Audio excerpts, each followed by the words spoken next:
Good morning, Winnipeg. Good morning, Manitoba. And for all those joining us live this morning at youtube.com/illegal curve radio, we welcome you to a new era of the Illegal Curve Hockey Show. It's not our traditional method, obviously. Everything that happened this week certainly came as a surprise to us, but we are here. We're thrilled. God willing, the technology will work, and we're going to bring you a show for the next couple of hours. Welcome to all those who are joining us live on YouTube. We're so thrilled that there's so many of you here. We're actually honored by that and touched that this many people are joining us this bright and early on this frigid Saturday morning. What is today? The 13th of February. An early happy Valentine's Day to everyone.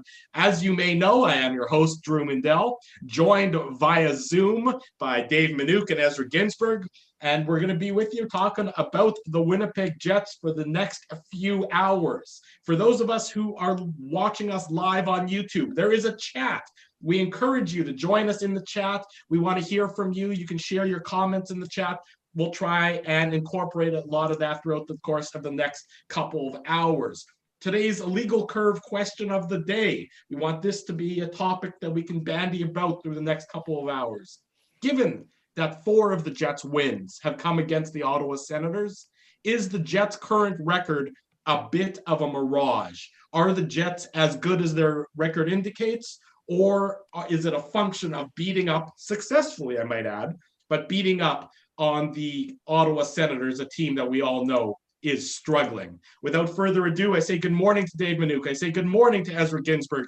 Gentlemen, not in person, on Zoom nonetheless. It's nice to see you both. I gotta say though, before you guys get in here, Ezzy, we're on TV now. You gotta do something about that look, buddy. You look disheveled beyond belief. No, I love the beard. I'm keeping the beard going, boys. But yeah, aside from the beard though, it's just great to keep the show going. Really unfortunate news earlier this week with what happened with the TSN radio stations here in Winnipeg, Vancouver, and Hamilton. But we're happy everybody's joining us. So let's get that out of the way. We appreciate your support, and we have for the last 10 plus years. But back to the beard, Drew. It's keeping me warm. I don't know if you guys saw, but we set a record at the airport at minus 37.9. That's a record that is over, I think, 130 years old. So just brutal. It is a there's chilly no reason morning out to there. Leave your house. Yeah, it is a chilly morning, and absolutely everybody stay warm as much as you can. Settle in, curl up, grab a hot cup of coffee or a tea, or you put some little Baileys in there. That'll do a little bit nice to keep you warm. And we're going to be with you talking about the Jets for the next couple of hours. As you may know, joining us on the program this morning, God willing, assuming all the technology works, we are going to be joined by Hustler. That's coming up in about 1 hour's time. James Duffy reached out to us earlier this week. We reached out in return and said, come join us on the program. And James said he'd be willing. And then, of course, in a couple hours' time, Jeff O'Neill, the O-Dog, good friend of the program, he's going to join us, talk a little bit about what's going on in the world of hockey. Dave Minuk, good morning to you, my good friend. How are you doing? At least you look like you dressed respectfully for the program this morning. I dress how I usually dress every Saturday morning, so don't change things up. We gotta keep things real here in the Illegal Curve Hockey Show. But no, I'm excited to do this, and it's funny. I have to say, before we get into the hockey talk, how thankful I was just for all the support that we received, and honestly, like it was ridiculous, like emails and text messages and phone calls and tweets. It was really overwhelming, and the three of us I know appreciate it. And we just want to express to everybody who's been supporting us, whether they're listeners or readers or whatever, we really thank you guys from the bottom of our hearts, because it was really nice to receive that support, and just seeing how many people are joining us this morning on YouTube, a new technology, obviously, for us on the show. So we're really appreciative of all that support. Thank you.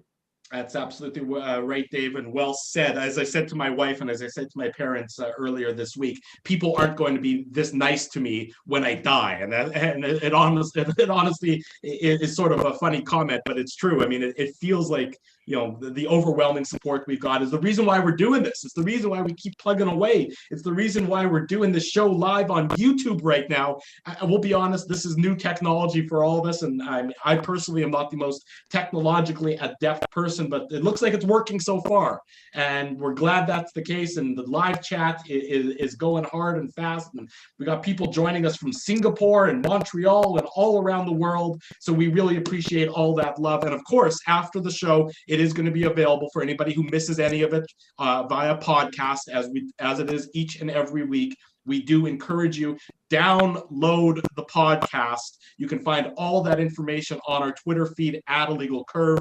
It's also on our website at illegalcurve.com. If you scroll down to the right-hand side, you'll see how you subscribe to the podcast if you're not already subscribed. Kevin's joining us from Edmonton. We appreciate that, Edmonton. Good morning to you, Kevin from Edmonton. Let's get started talking about the Winnipeg Jets, though, guys.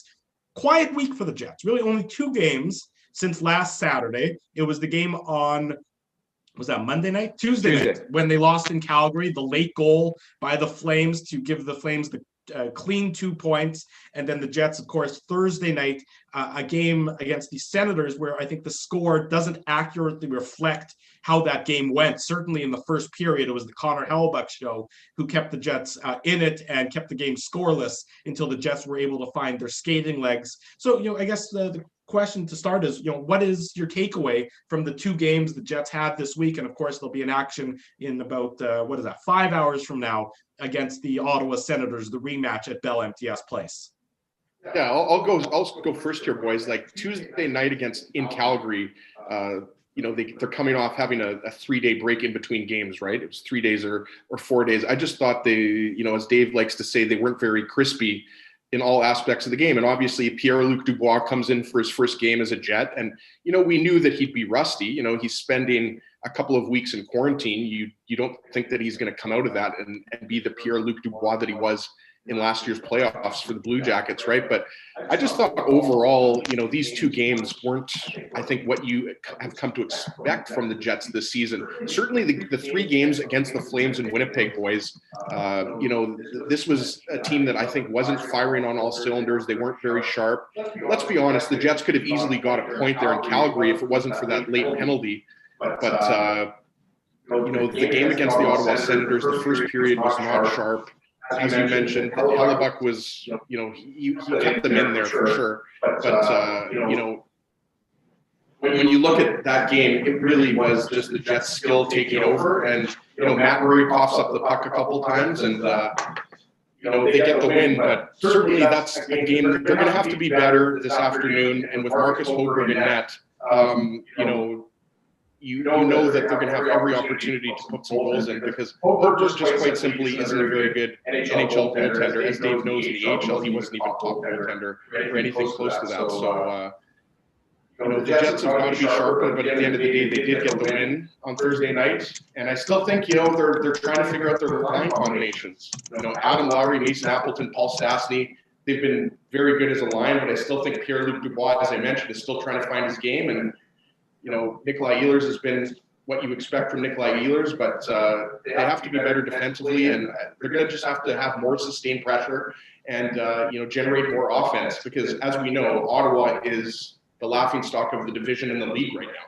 It's true. Only a 2-win Ottawa Senators team. We are aware that we're getting a little bit of echoing going through, so we will try and resolve that. Like I said, this is new technology for all of us, so we're trying to work through that as much as possible. Maybe we'll figure that out and hopefully get that improved over the next couple hours here on the new and new and improved. Is it improved? We'll see. The new era, at least, of the Illegal Curve Hockey Show happening here live on YouTube and, of course, available for podcast following the conclusion of the show. Dave, what were your takeaways from the Jets' 2 games this week? I mean, you sort of think about it that they're a little disappointed in only getting 2 points, the 2 clean 2 points against the Senators, but at the same time, you wonder how much more did they really deserve given the Flames were the better of the 2 teams on Tuesday and the Senators were certainly the better of the 2 teams to start on Thursday. Yeah, I mean, I think what it comes down to is that Thursday, what was the high danger chances in the third period in the Calgary game? I think it was like 7-0 in that third period. So Calgary was Calgary was very good in that game. And, the Jets obviously don't like the idea of losing a game with, a few minutes to go. That, it's interesting because they refs, you kind of thought the refs were going to let things go. Josh Morrissey got a pretty big cross check from behind. There was no call. And I mean, again, if you're going to let stuff go, then you let it go. And it looked a bit like a phantom, high stick. But regardless, the refs called it. You got to kill the penalty late in the game, and they were unable to do so. So that's a tough one. But I thought Calgary was, probably outplaying Winnipeg anyway. So they probably didn't really deserve that one. And the Ottawa one, I mean, it's an Ottawa team that, I jokingly said that it's like LMFAO is their song of choice, or shots by LMFAO is their song of choice because they shoot from everywhere. But the shots aren't necessarily like the most dangerous shots in the world, right? So I think what it comes down to is you've got a team in Ottawa that, is young, and they've got some, I guess to be kind, grizzled vets on the back end. They've got some excellent talent. There's no disputing it. Some of these young players like Tim Stützle, and I mean, you can go through the list of their young guns. They're going to really be like Josh Norris's game, Dave, on Thursday night. Yeah, I think there's a number of guys who are going to be good in a few years. But I think right now that's a young Ottawa team that's trying to find their way. And what have they lost, like 11 games in a row? And losing your number one goaltender for however long. It's, Holberg is okay, but to Eddie's point, he wasn't exactly a top goaltending prospect. So I think you've got a situation now that's going to look pretty bleak. And I think Ottawa is going to Toronto next week. So they're in for a little bit of a tough road ahead. But again, if you're the Jets and you can feel good about yourselves, and there's a question about Pierre-Luc Dubois. He practiced briefly, came on the ice yesterday, left. Coach Marie said that he tightened up. So we'll see what's happening with him. We'll see if he plays tonight. It's an afternoon game, so of course we don't have a morning skate. So that'll be a bit of a problem in the sense that you just won't know what the Jets are going to look like until warm up. But for now, he said he is probable, and so there's a chance that Pierre-Luc Dubois does play, and we'll see how the lines roll out, and whether I suspect what will end up happening is Logan Stanley will end up dropping out, and we'll have Tucker Pullman in there for 12 and 6. We're going to talk about the 11-7 experiment, and we'll talk about the forward lines coming up here in a little while. But to your point, that both of you mentioned it. Not that Matt Murray has been good this year, because he really hasn't been. And I tweeted this on Thursday night. Matt Murray's salary cap hit is more than Connor Hellebuyck's.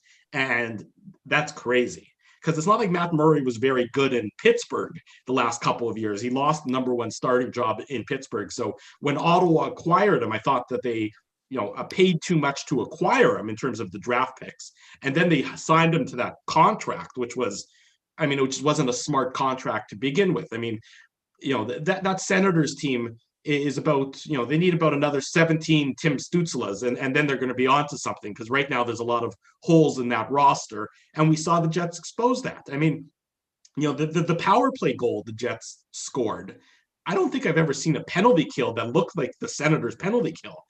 I mean, aggressive is one thing, but it was almost like a chicken without its head on. And the Jets were, able to take advantage of it by just moving the puck as the Senators chased after them.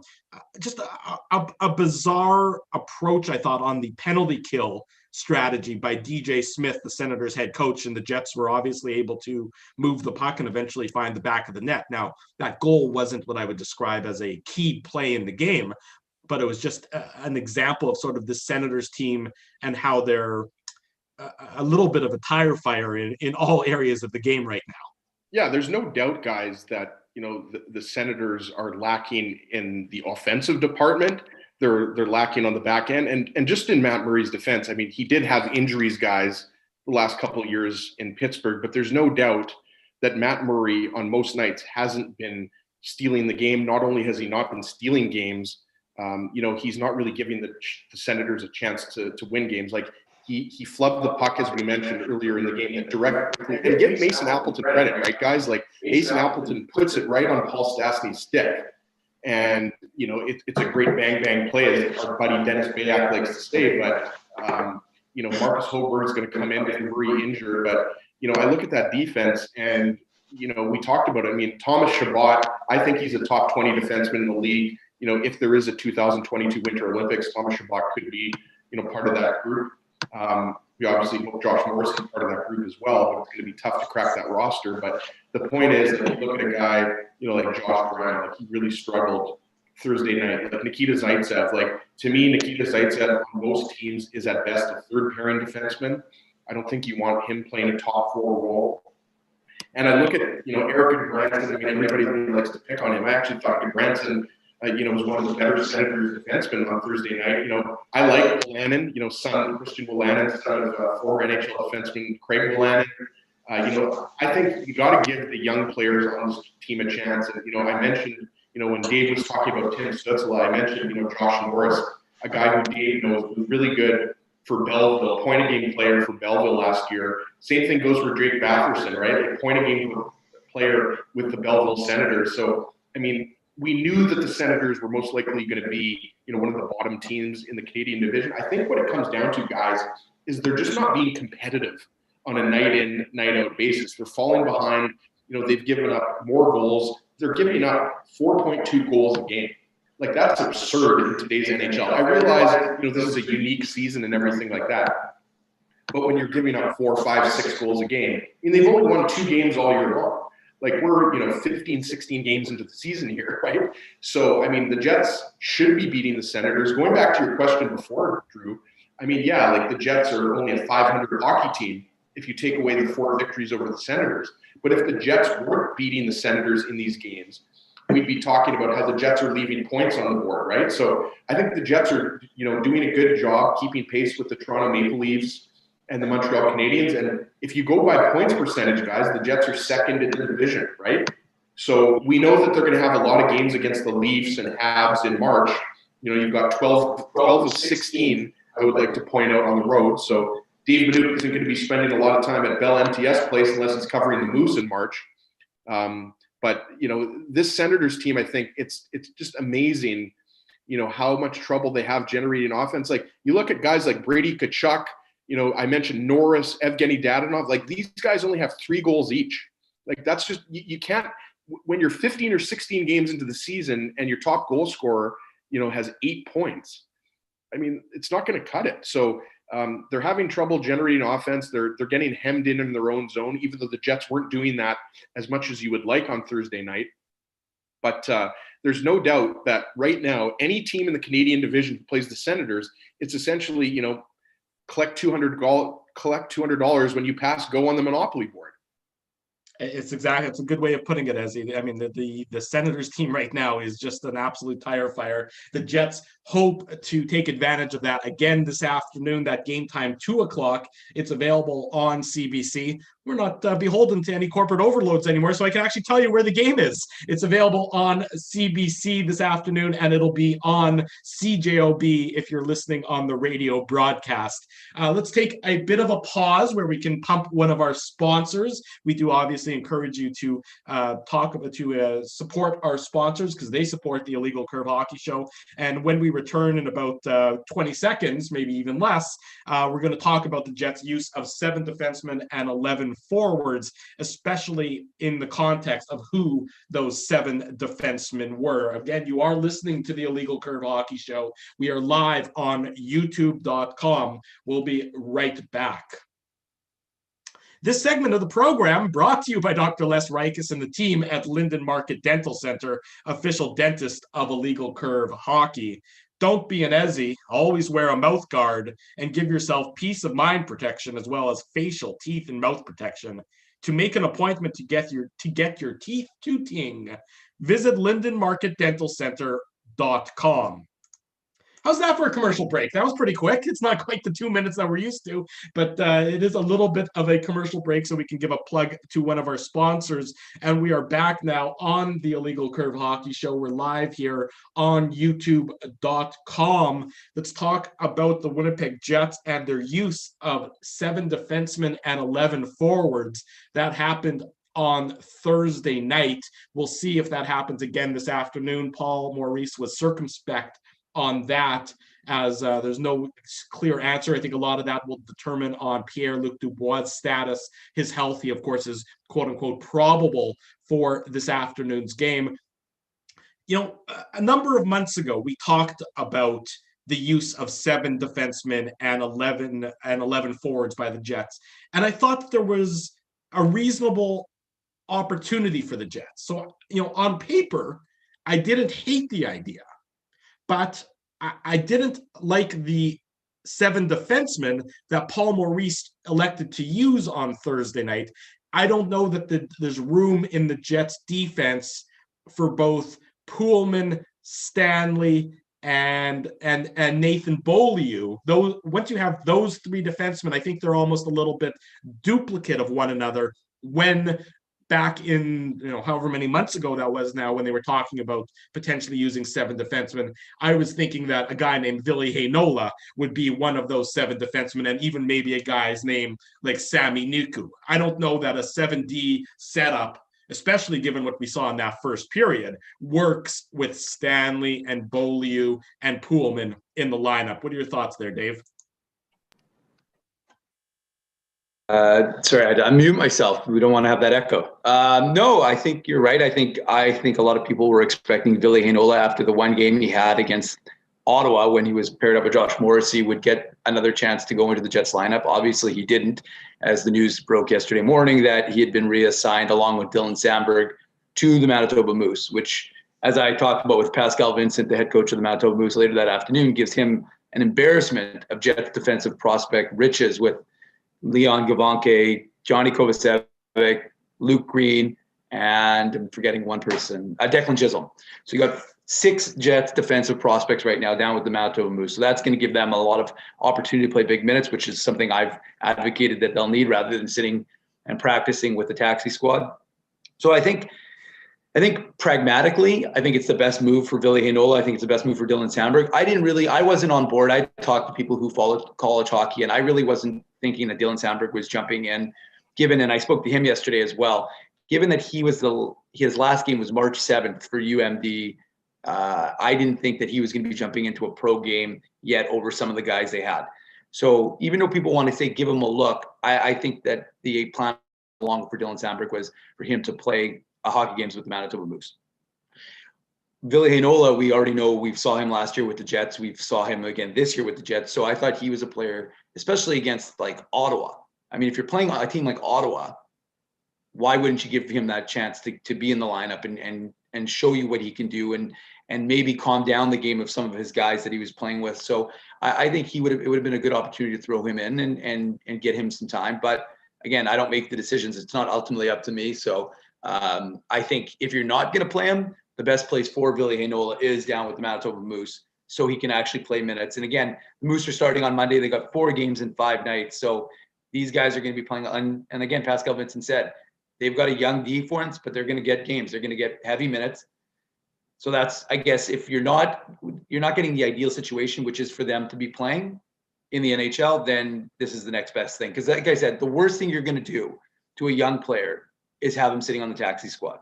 It's just, there's no benefit to them. I mean, a guy like Nelson Ogier, Dominic Toninato, Nate Thompson's not on the taxi squad because he's injured, but like someone like that, those are the guys you can have on your taxi squad. But Christian Vesalainen, who's there right now because of financial reasons, not because of play reasons, David Gustafson, those are the guys that there's zero benefit for them to be in the taxi squad unless you're going to actually use them intermittently in the lineup. But to me, again, it's a function of, and I know I'm got to get back to the idea of the defenseman, but I really think you need to have like Ville Heinola playing. So if it's not going to be with the Winnipeg Jets, then I think ultimately you're going to have to just say like it's better that he's at least playing with the Manitoba Moose because realistically, what do you want? He's not going to get into Paul Maurice's lineup. I mean, but to your point there, Dave, I don't think anybody argues that he needs to be playing. I think people are curious as to why he can't get into Paul Maurice's lineup or why the decision was made to go with 7 defensemen. And I know, to an element, it's because you haven't seen Tucker Poolman in game action in a little while, because especially coming back from COVID, and you're not sure how his conditioning is going to be at that point in time. But, I think that people liked what they saw from Christian Vesalainen's game. And then all of a sudden, he might be feeling good about himself. Maybe he's going to get a little momentum. He's playing higher in the lineup with more skilled players than they're used to seeing him with. And all of a sudden, almost the rug gets pulled out from him to field what I'm going to call a less skilled lineup. And that's no disrespect intended. But, Pullman, Beaulieu, Stanley, they're not going to light it up on the offensive side. Whereas you're taking a guy who's got offensive upside, you're removing him out of the lineup after he's just started to maybe feel a little bit good about himself. It's just another case of what I'll describe as Paul Maurice's curious roster decisions. And we really did see it bite the Jets in the behind in that first period against Ottawa when the Jets were absolutely horrific. And they only started to get into more of a flow in the second period, which coincided with Paul Maurice really, pretty much almost eliminating most of Logan Stanley's minutes until the game was out of hand. I think I tweeted it, maybe halfway through the third period or at some point in the third period. Logan Stanley had only played about 5.5 minutes. He obviously ended up with some more minutes because the game was out of hand. But again, I just didn't understand the logic behind it from the outset, and the Jets, as a result, looked discombobulated with the decision. Ezzy, what are your thoughts on that?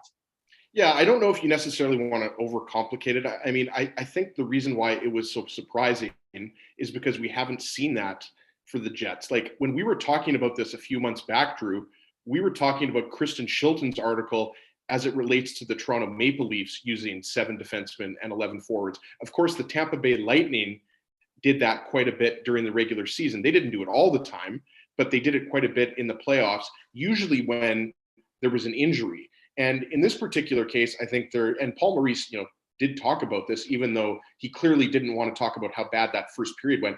Let's be honest, guys, that first period was awful for the Jets. And it's not just the shots. I mean, it wasn't a good period. Like the Jets just didn't look sharp. They were giving up too many shots, even though those shots were from the outside. Connor Hellebuck talked about that after the game. A lot of those shots weren't what you would call high danger chances. I mean, the Jets just weren't able to get out of their zone and to have any type of sustained pressure in the Senators' zone. But I think part of it was, Tucker Pullman was only playing his second game of the season, right? And then you had a defense that, as you mentioned, I mean, Logan Stanley's been playing very well. But I think we would all be surprised if Paul Maurice and the coaching staff goes with 7 defensemen. I think there's a good chance, that it's Logan Stanley or, depending on what they want to do, maybe you decide to take out a Nathan Beaulieu. And going back to what Dave said, like nobody's going to dispute that it's better for Ville Heinola and Dylan Samberg to be playing in the AHL. I mean, I don't know why you would argue that you would rather see them, in the press box as opposed to playing games. I think one of the main reasons why you're not seeing either of those players in a lot of games, Dave mentioned, Samberg hasn't played since March, but they didn't have any preseason games. I think if you had preseason games, there would have been, maybe more games for Ville Heinola to get into. Maybe, Dylan Samberg would have played, 2, 3, 4 exhibition games. It's just unfortunate. And, they're going to both play big minutes. As Dave mentioned, Johnny Kovacevic, Leon Gavanke, Declan Chisholm in his rookie pro season, they're going to get a lot of opportunity to play a lot in that Canadian division. But, the 11 forward, 7 defensemen, if you're going to do it against any team, boys, you do it against the Ottawa Senators. And I think that had to factor in, for Paul Maurice here. And obviously, hang on, Ezzy. Let me stop you for a second. I mean, I understand not putting Samberg into the Jets lineup. I mean, like to Dave's point, he hasn't played in almost a year, almost a calendar year. So Samberg is not, you give him time in the AHL. If he goes down there and he dominates, then you can call him up and that's fine. But Heinola, who's already played a game this year against the Senators, I might add, looked good doing it and then hasn't got another game since. I mean, the Senators aren't, if you're going to give Heinola a shot, why not, Thursday and today? Let him, ease into the lineup against a team that's not very good. I just don't see the downside to it. And I know him going to the AHL and him playing, 4 games in 5 nights this week is not going to be a bad thing. And it's not going to hurt his development. But, it just seemed like a golden opportunity to reward a guy who hasn't been able to get into any games really, except for that one this year, by playing him Thursday, Saturday. And then if you determine that he's not quite ready, then you send him down and he plays those games with the Moose starting on Yeah, Monday. I just don't absolutely, understand the absolutely. logic. No, and you're right to to question the decision not to get Ville Heinola into the lineup Thursday night, and not only that, Drew, earlier in the season, like I think we all know that Heinola was a standout for Finland, right, in his third World Juniors, and we know that he had to go through what was it, a 7-day quarantine. I wasn't sure if it was 7 days or 14 days. It was 7 days coming out of the bubble in Edmonton for the World Juniors. So I mean, we 7. Right. So we know that along with Cole Perfetti, Heinola had to do that. But I think we would all agree that Heinola was playing at a high enough level that he probably could have got into a few more games. But Paul Maurice has his reasons, boys, and he's deciding. To me, like, you're deciding to keep Logan Stanley or Nathan Beaulieu. You like what those guys are doing, and I would argue that Nathan Beaulieu is the more obvious one for me that you would take out of the lineup. We know Ville Heinola is a left shot defenseman. Sure, he can play on the right side, but Logan Stanley to me has just been better than Nate Beaulieu. And I don't mind Nate Beaulieu as your 7th or 8th defenseman, but when you've got the option of putting a guy like Ville Heinola in, and again, guys, this might be a moot point because as Dave mentioned, Heinola, Samberg, those guys are going to play big minutes on the back end for Pascal Vincent and Eric Dubois, right? But when you look at just based on skill, purely based on skill and upside, I mean, Ville Heinola is a much better defenseman than Nate Beaulieu. And that he's going to factor in, boys, big time for the Jets' long-term plans. Like, Heinola is a guy that the Jets envision as a top 4 defenseman for them for many years to come. So there's obviously their own reasons why they've been keeping him out of the lineup because, even though Beaulieu, I think, is a, pretty solid defenseman, it's not like he's been otherworldly and you can't take him out of the lineup. So let me stop you right there. The reason why I believe Beaulieu has been a fixture in the Jets lineup is because after Tuesday's game against Calgary, he reached the minimum number of games that the Jets needed in order to have him meet the requirements to be exposed in the expansion draft. So, I mean, it's on a prorated basis, but the way it works for the expansion draft is each team needs to expose one player, one defenseman, who has played, I believe it is 54 games combined over the last 2 seasons. On Tuesday night, Nathan Beaulieu hit that milestone, and he's under contract for next year. So that's why I believe he'd been a fixture in the Jets lineup for the majority of the season so far. Now that he has reached that milestone, I think it's a lot easier for Paul Maurice to maybe swap him out of the lineup for a different player. That being said, we know, Dave, how much Paul Maurice loves to rely on his veteran players. So even though there I think is some logic into what I'm saying, I don't think that Paul Maurice is all of a sudden going to take his beloved veterans out of the lineup. No, and that was ultimately my point earlier, right? Is that I don't think that there's any chance that he's going to. I think that he likes what he gets from those guys, and again, we see this traditionally with Paul Maurice's lineups. He tends to default to veteran players over younger prospects. So, I mean, out of necessity, sometimes he doesn't really have a choice, right? We saw a few years ago where he was throwing guys, Kyle Connor, Jack Roslovic, into the lineup. But I think there's that deferral to an older player. And as a result, guys like Ville Heinola, perfect opportunity to get him involved in the action, like you said, Drew, against an Ottawa team that's, they're not exactly a heavy team. You're not really worried about, rough stuff. Like I can understand, when they threw Michael Haley in that last Ottawa game against the Jets, I understood maybe keeping Stanley in because you don't want Heinola getting pummeled for life. I mean, and that's why you had Beaulieu, and I should say not Stanley, and then we saw them go at it. But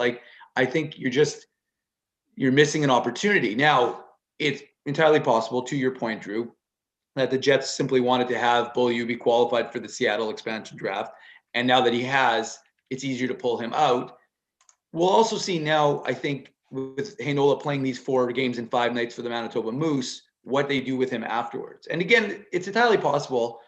We don't know how the Moose are going to structure the defensive pairings, right? So I don't know if he's going to play 4 games in 5 nights because, again, there's always a concern. You don't want these guys to get injured. I mean, it's still pro hockey. The Moose isn't like, you're not playing like junior hockey. You're not playing some low level of hockey. These are professionals. So you don't want these guys to go in and play 4 games in 5 nights, which is a lot of hockey. I mean, traditionally the Moose have played 3 games in 3 nights, but 4 in 5 is a lot. So, and that's going to be taxing on guys who haven't really played. I mean, Billy Holinola has played the 1 game for the Jets, right? Dylan Sandberg hasn't played. A lot of these Moose young defensive prospects, good players. Declan Chisholm hasn't played since he played junior. Johnny Kovacevic hasn't played since the Moose season ended last year in March. So a lot of these guys, and again, the reality is it's the same for the other team. Most of these guys, with the exception of I'm just using some of the Moose players or Jets players like Christian Vesalainen, David Gustafsson, who obviously are with the Jets still, they were playing games overseas. Mikkel Burden, who I spoke to yesterday, about his time in the KHL, he's got some games under his belt. So it's not as if he's gone March of last year. He was obviously in the bubble with the Jets in the summer, but obviously didn't see any action. So you had Mikkel Burden play some time in the KHL back home in Russia and then come over. So, but even then he hasn't played in months. So you've got these guys. I think it's almost a lunatic proposition for the AHL to have this condensed schedule, simply because I don't know why you even need to do that. Sure. It's not like you have playoffs. You have to get in time for it. Well, I mean, think about how insane it is. They've literally only got a February schedule for the Canadian teams. And we didn't learn until yesterday that the Ontario Health Minister had approved Toronto and Belleville for playing. So you've got 2 teams that we didn't even know they were going to be able to play home games. I mean, it seemed largely likely, but still, it wasn't certain until yesterday. You had Laval, Stockton, and Manitoba as the 3 AHL teams that were going to be good to go. So, I think, and we'll see by next week's show what happens with those 4 games in 5 nights and how Heinola is used, how Sandberg's used. But perhaps once those guys have 2-3 games under their belt this week, we see one of them get right. Again, I wouldn't expect Sandberg, but I would think maybe you get Heinola recalled. Yeah, I don't know if it happens that quickly, Dave, but I think that there's no doubt that Ville Heinola is going to be most likely getting some games later this season. And you might disagree. I don't know if Heinola plays 2 or 3 games and they call him up. We'll see. I mean, you are the Moose insider, but I would expect that they want him to spend at least 2-3 weeks playing down in the Moose, playing big minutes, right? And when it comes to some of these other players, and I think what's being lost a little bit here, guys. I know the big focus here in Winnipeg on the Jets has been the 11 forwards and 7 defensemen, which, as we talked about, it's not a bad idea in theory, but you've got to have the right personnel out there and you've got to be able to use them properly. And I'm not saying that, Paul Maurice and the coaching staff didn't use them properly, but I just don't know if that was the right situation with the right personnel. And, I actually thought Tucker Pullman, what did he play, Dave? About 15 minutes. I mean, I thought he was pretty good. And Tucker Pullman at this point is a veteran pro. Like, this is not his first year. So, I had no, problems with Tucker Pullman's game. But I think I agree with Drew. Like, we talked about this guys over a month ago before the season started. Like, to me, Christian Vesalainen was really starting to play well. And if he ends up, being a guy that you can't have in the lineup, based on, this hasn't been talked a lot, but, the Jets are relatively healthy, right? Like, you've got Jansen Harkins and Nate Thompson, who we expect to come back, relatively soon, right? Like, this is not anything. Harkins sooner than Thompson, based on what Paul Maurice said yesterday. And even Thompson, it's not anything long term. It might be a week or 2, but we expect Jansen Harkins to be back real soon. And then you got to look at, like, I texted this to you, Dave. Like, and I realized their possession numbers weren't fantastic, but the Adam Lowry, Mason Appleton, Paul Stasny line, I realized that Stasny's on the wing, but I really like what that line can do. You've got a couple younger players, that can really, bang their bodies around in Appleton and Lowry. And Paul Stasny's such a smart player. And, for all the talk of, how last year, Perreault, Lowry, and Kopp, they struggled, or whoever Lowry and Kopp were playing with, they struggled to create offensively. You put Paul Stasny on that line, the type of hands he's got, the type of vision he's got. And, we talked to Dennis Bayak about this last week. Like, Mason Appleton, to me, and I know Dave watched him a lot with the Moose, like, this is a guy who is seizing the opportunity, guys. Like, he's hungry and he's putting up big points. I know Dave was, tweeting about his points, how he's already got as many points as he had all of last year. But so I think Paul Maurice is going to keep that line together. And then, there's no reason to believe, guys, that Maurice is going to break up those pairs, right? Like Scheifele, Ehlers, Kopp, Dubois and Connor. I think once Dubois and Connor start really clicking, look out, because I don't think anybody should hold that against Pierre-Luc Dubois. If I was a professional hockey player, which thank God I'm not, and I had to spend 2 weeks, cooped up in a condo or a house, I mean, obviously you're going to be a little bit rusty in your first couple games back. So I thought Pierre-Luc Dubois looked better on Thursday night. And, this afternoon, I wouldn't be surprised if Dubois, pops in his first goal as a Jet. If he plays, that'll be the question that the Jets need to figure out. He's probable, does whatever that tightened up on him loosen up in time to play against the Ottawa Senators in the rematch? He'll be fine. 2:00 this afternoon is when that game gets underway. It's available both on Hockey Night in Canada. It is Hockey Day in Canada. Apparently that snuck up on us as well. So that's available on your local Sportsnet and or CBC. Also available on radio with our friends at CJOB. Isn't Ron McLean in the backyard? Say that again. I missed what you said there. I was saying, isn't Ron McLean in Dave M's backyard right now? Yeah, he is. He's in Dave's backyard right now. Let's take a bit of a pause. You guys take a breath. I'm going to read a sponsor read, and then we'll get back at it, talking about the Jets' continuing struggles at 5-on-5. They continue to outplay what the expectations are based on their analytic and underlying numbers. Is it sustainable? They've been doing it for 3 years now. What's their ceiling if they don't improve their 5-on-5 numbers? You are listening to the Illegal Curve Hockey Show. We're live on YouTube. So many people in the chat. It's great. We appreciate everybody joining us there. It's really overwhelming, I got to be honest. So everyone take a breath. I'm going to read a read, and we'll be back momentarily with more of the Illegal Curve Hockey Show. This segment of the program brought to you by our friends at Bernstein's Deli, official deli of Illegal Curve Hockey and home of the Illegal Curve Sandwich. Located in the Cordon Village Mall, Bernstein's Deli has been Winnipeg's deli destination for over 30 years. For more information, find them on Facebook or at bernsteinsdeli.com. Even though Bernstein's is still open, you can go there. You can get your food to go. You can get your deli, whatever. They got great soup on a day like today, especially. You need some soup, given how absolutely bitterly bone-chilling cold it is outside. Whatever you need, Bernstein's Deli is there to help you out. For more information, check them out online at bernsteinsdeli.com. Alrighty, we're back. Hell of a break. Everyone is refreshed after that. I'm gonna pass out, I think, before this show is over. I don't get a break, but that's okay. That's the price I have to pay for our audience, and I'm happy to do it each and every week. The Jets. It's been an ongoing point of contention. Their struggles at 5-on-5. And entering Thursday night's game against the Senators, the Jets were third worst in the NHL at high danger 5-on-5, 41.5%. They've been able to outperform their underlying numbers. I mean, that's the best way to put it, that their underlying numbers would say the Jets should not be anywhere near as successful as they are. It's been like that for 3 years now. Connor Hellebuyck. Well, Connor Hellebuyck certainly is the significant answer to that question. And so that's a factor that the Jets are going to have to figure out. We're going to bring in a special guest to join us for this portion of the conversation. The man, the myth, the legend joins us coming up right away. Andrew we need Hustler theme music. Patterson. There he is. There he is. Hustler joining. The audio is going to connect in a moment. Hustler joining us in the Illegal Curve Hockey Show YouTube program, also available on podcast. Remember, subscribe to the show on podcast. Get it sent to your device each and every week. You can also subscribe to our YouTube channel, where you get all the latest Winnipeg Jets and Manitoba Moose video. That's available at youtube.com/Illegal Curve Hockey. Without further ado, the man, the myth, the legend himself, Hustler, is in the YouTube chat. Hus, how are you, brother? Nice to see you.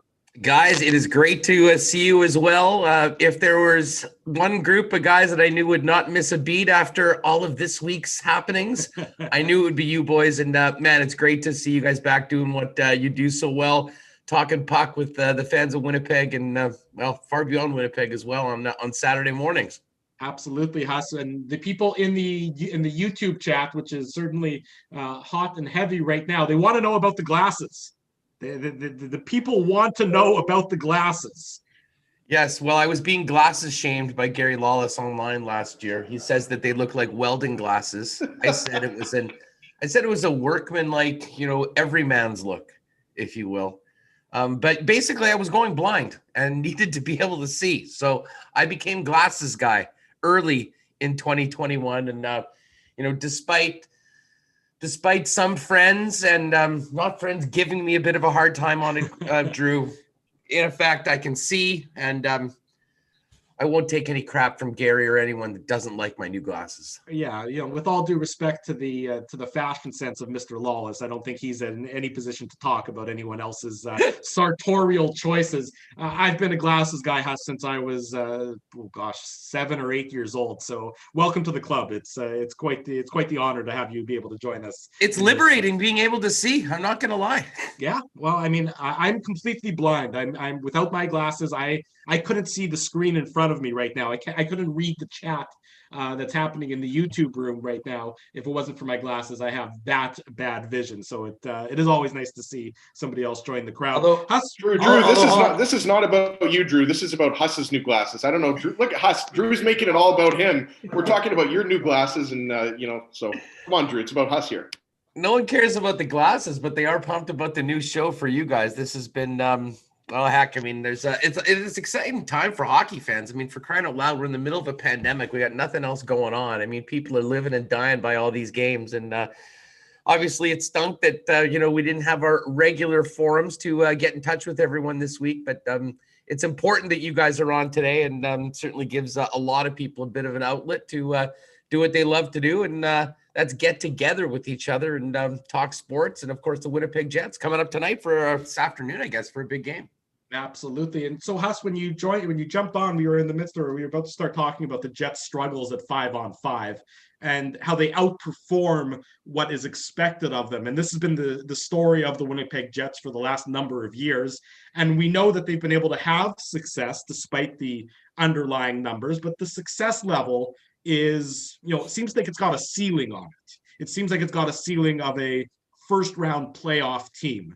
So, if you're the Jets brain trust, is this an issue? Is this something that is, something that they would say, well, our underlying numbers, our analytics say that it's not as dire as I've heard that one before. That's right. We heard Paul Maurice make those comments earlier. So, how much of a real issue is this versus something that might be slightly blown out of proportion, let's say? The truth's probably somewhere in the middle, Drew. I think, at the end of the day, I mean, if you're getting dominated 5-on-5, you'll probably lose more than you'll win.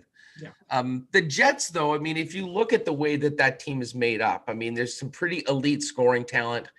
And for my money, the best goalie in the business right now in Connor Hellebuck. And, all things being equal, if you give an equal amount of, scoring chances to two teams, the Jets will probably win more than their fair share if things are even. The thing is, if you're getting caved in, if it's very lopsided, I mean, it's just logic that it puts yourself in maybe a more challenging position to win hockey games. But I think of this team this year as sort of a work in progress. I mean, we're still very early. There's obviously the huge trade with Dubois, and he'll work in.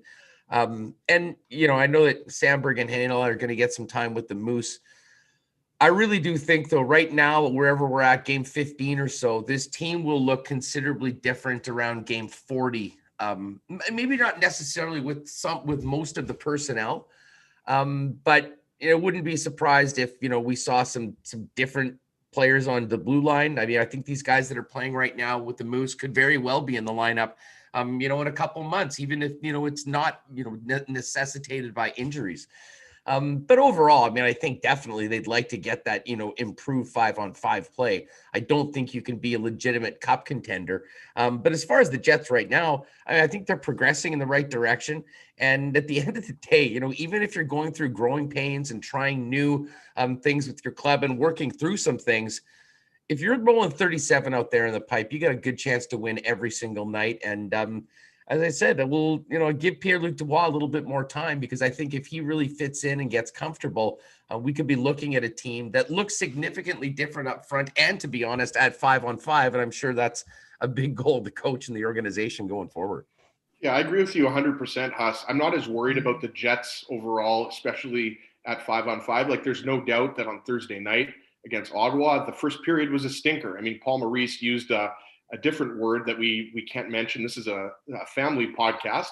But I mean, Tuesday We're not night on radio against anymore, Ezzy. You can say horseshit. It's okay. Yeah, it was horseshit. That was the word. No, I my dad could be listening, guys. So, or my kids could be listening. So I don't want to use that word. Your kids definitely aren't listening. There's 0% chance your kids are listening. There's 0% chance my kids are listening. My kids don't even know where I am. They don't understand where I go on Saturday. My kids are definitely watching either Blippi or Barney right now. But Huss, I wanted to ask you. You mentioned Pierre-Luc Dubois, and obviously, he's only had a couple of games with the Jets. But I wanted to ask you specifically about Paul Stasny moving to the wing, and then that line with Adam Lowry and Mason Appleton, because I think some people kind of see Mason Appleton more as a fourth line guy. But that line of Lowry, Appleton, and Stasny on the wing, I don't know if Paul Maurice is going to keep Stasny on the wing, but I realized the possession numbers weren't fantastic in that game Thursday night, but I thought that those three together, I really liked what I saw. Oh, I'm so with you, Ezzy. And I mean, regular listeners know I've been beating on the drum for Appleton really since last year. I'm a big fan of his. And I think that, it's funny. If he was a first or second round pick, I don't think it maybe would have taken him as long to be in the position that he has been. But sometimes, if you're a sixth rounder, you got to work a little harder and show up people and, keep convincing them that you are, worthy of the opportunity. And, with Andrew Kopp's ascendance into the lineup kind of being the new jumper cables, Perot, if you want to be a guy you can put on that top line, you can put him on the second line, you can put him in the wing.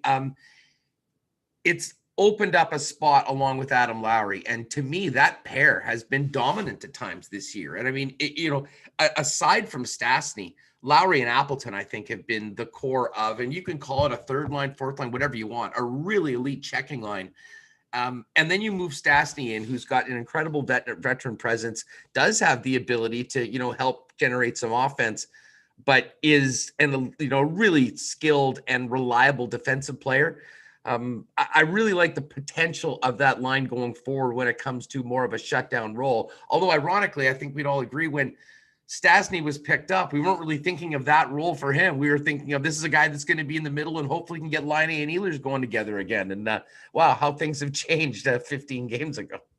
Absolutely, Huss. You're listening to the Illegal Curve Hockey Show. We're live on YouTube. You can check out our channel, Legal Curve Hockey. That's where we have the latest Winnipeg Jets videos and Manitoba Moose videos. And of course, this live show each and every Saturday is going to be live on our YouTube page, youtube.com/Legal Curve Hockey. About the D pairings, what did you think of Josh Morrissey with Dylan DeMello? Like, not with Dylan DeMello, because even in practice yesterday, we're still seeing them not together. Do you think that there's, what do you think is the thought process behind not having what was a fairly good D pairing last year not together right now this year? It's a good question, Dave. And it's quite obvious that, the defense, everything about the defense is, I think, continually a work in progress right now for the hockey club. It's unfortunate what's happened with Tucker Poolman. The guy's just had some real tough injury, history in the past. I thought he was the best defenseman for the Jets in the bubble against Calgary. And I was really excited to see what he could do coming in. And considering the fact that, there were questions about, what are the Jets getting in Derek Forbort, who's going to play with Neil Pionk. I was kind of excited to see Poolman get that opportunity with Morrissey, because I thought he was, ready for, maybe top line minutes. I think that's up in the air. You could say that about a lot of guys on the Jets, but I was excited about his spot in the lineup to begin with. And I thought that allowed Dylan DeMello to come in. And I was thinking maybe more so the second pairing, if you will, but kind of give a little bit more balance. But listen, I think there's still, with the exception of Pionk and Forbort, I think the entire blue line right now is a work in progress, trying to find out, some pairings that can consistently work. And, back to Poolman, obviously he got Corona or whatever and was out for the 2 weeks and has just been back. And So, I mean, we'll see what happens in a week or two, whether that's a spot that he's in or they do move Dylan DeMello back. But it's an interesting question because I think you can kind of point to particular times where both DeMello and Morrissey have struggled at times this year. And I do think that, logically thinking they would just go back to that pairing because it was pretty successful at the end of last year. But I think Maurice and Charlie Huddy and the coaching staff are working through a number of things, trying to, find pairs that, at least for the time being, work.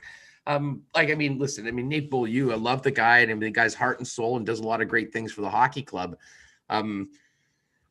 If he's playing 20 plus minutes a night against top competition, that could be, that could be a difficult matchup at times so far. So, like I said before, with the younger guys, they'll be playing a little bit with the Moose. I do think it's a work in progress. And while there has been one big trade made already, and obviously everything's sort of, complicated by the rules and the border,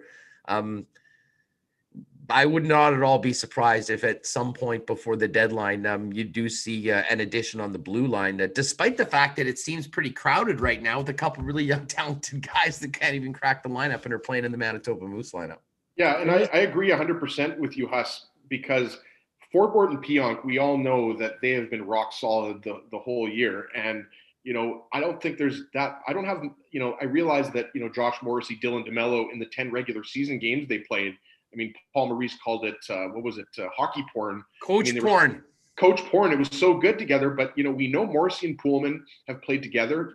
The analytics were not very good. So I prefer, DeMello on that right side with Morrissey. But, Huss makes a really good point. Right now, you might be, 12 or 13 games into the season.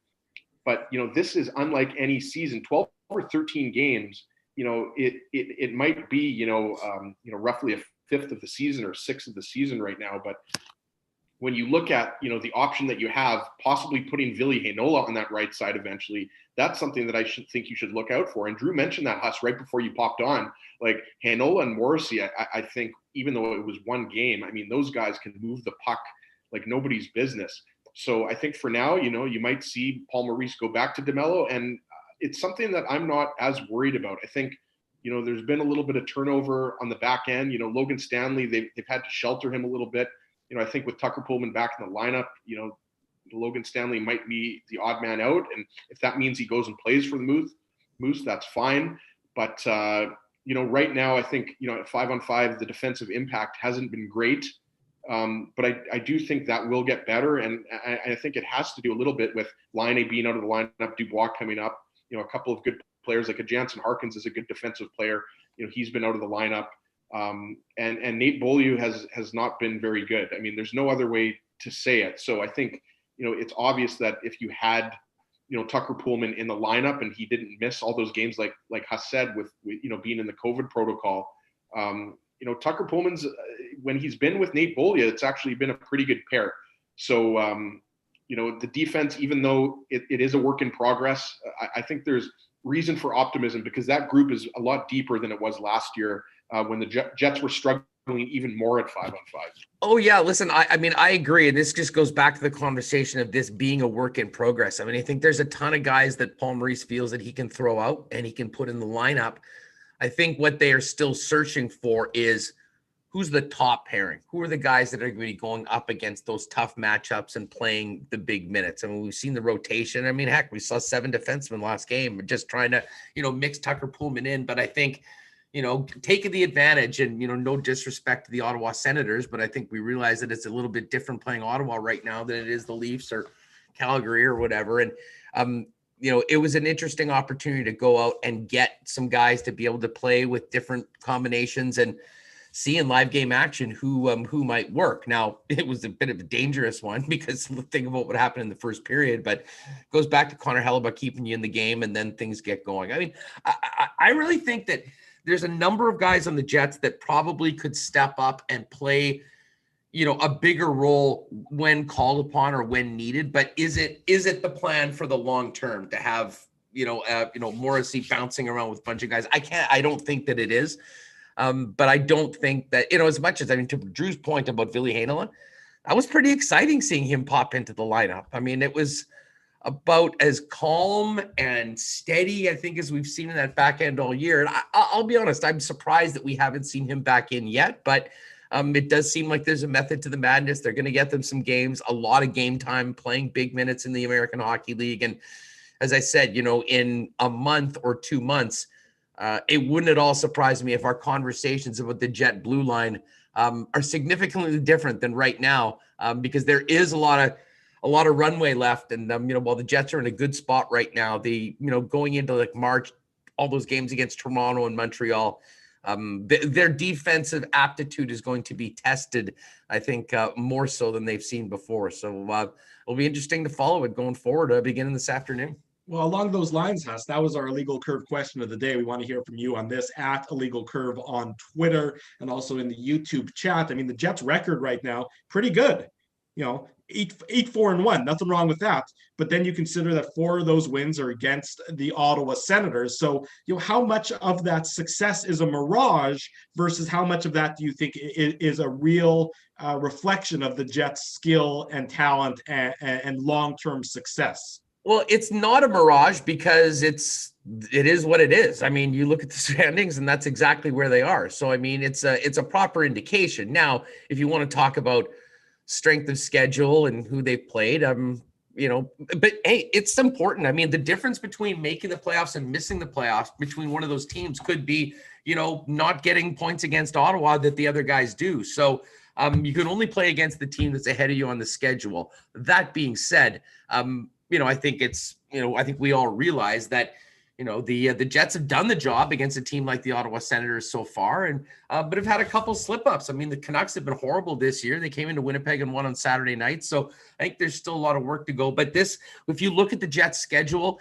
it is about, I think, trending in, continuing to improve, continuing to get better, continuing to work together, and obviously get Dubois in on the lineup, and then getting to a point where you're playing more as a team, more as a collective that is working together when you get into March, because man, that is a meat grinder schedule. And while we'll be talking about, right now they're 8-4-1 and they played against Ottawa. I mean, those points are going to be pretty important when you're going on the road and playing 6 games in 9 nights against the likes of the Leafs and the Habs.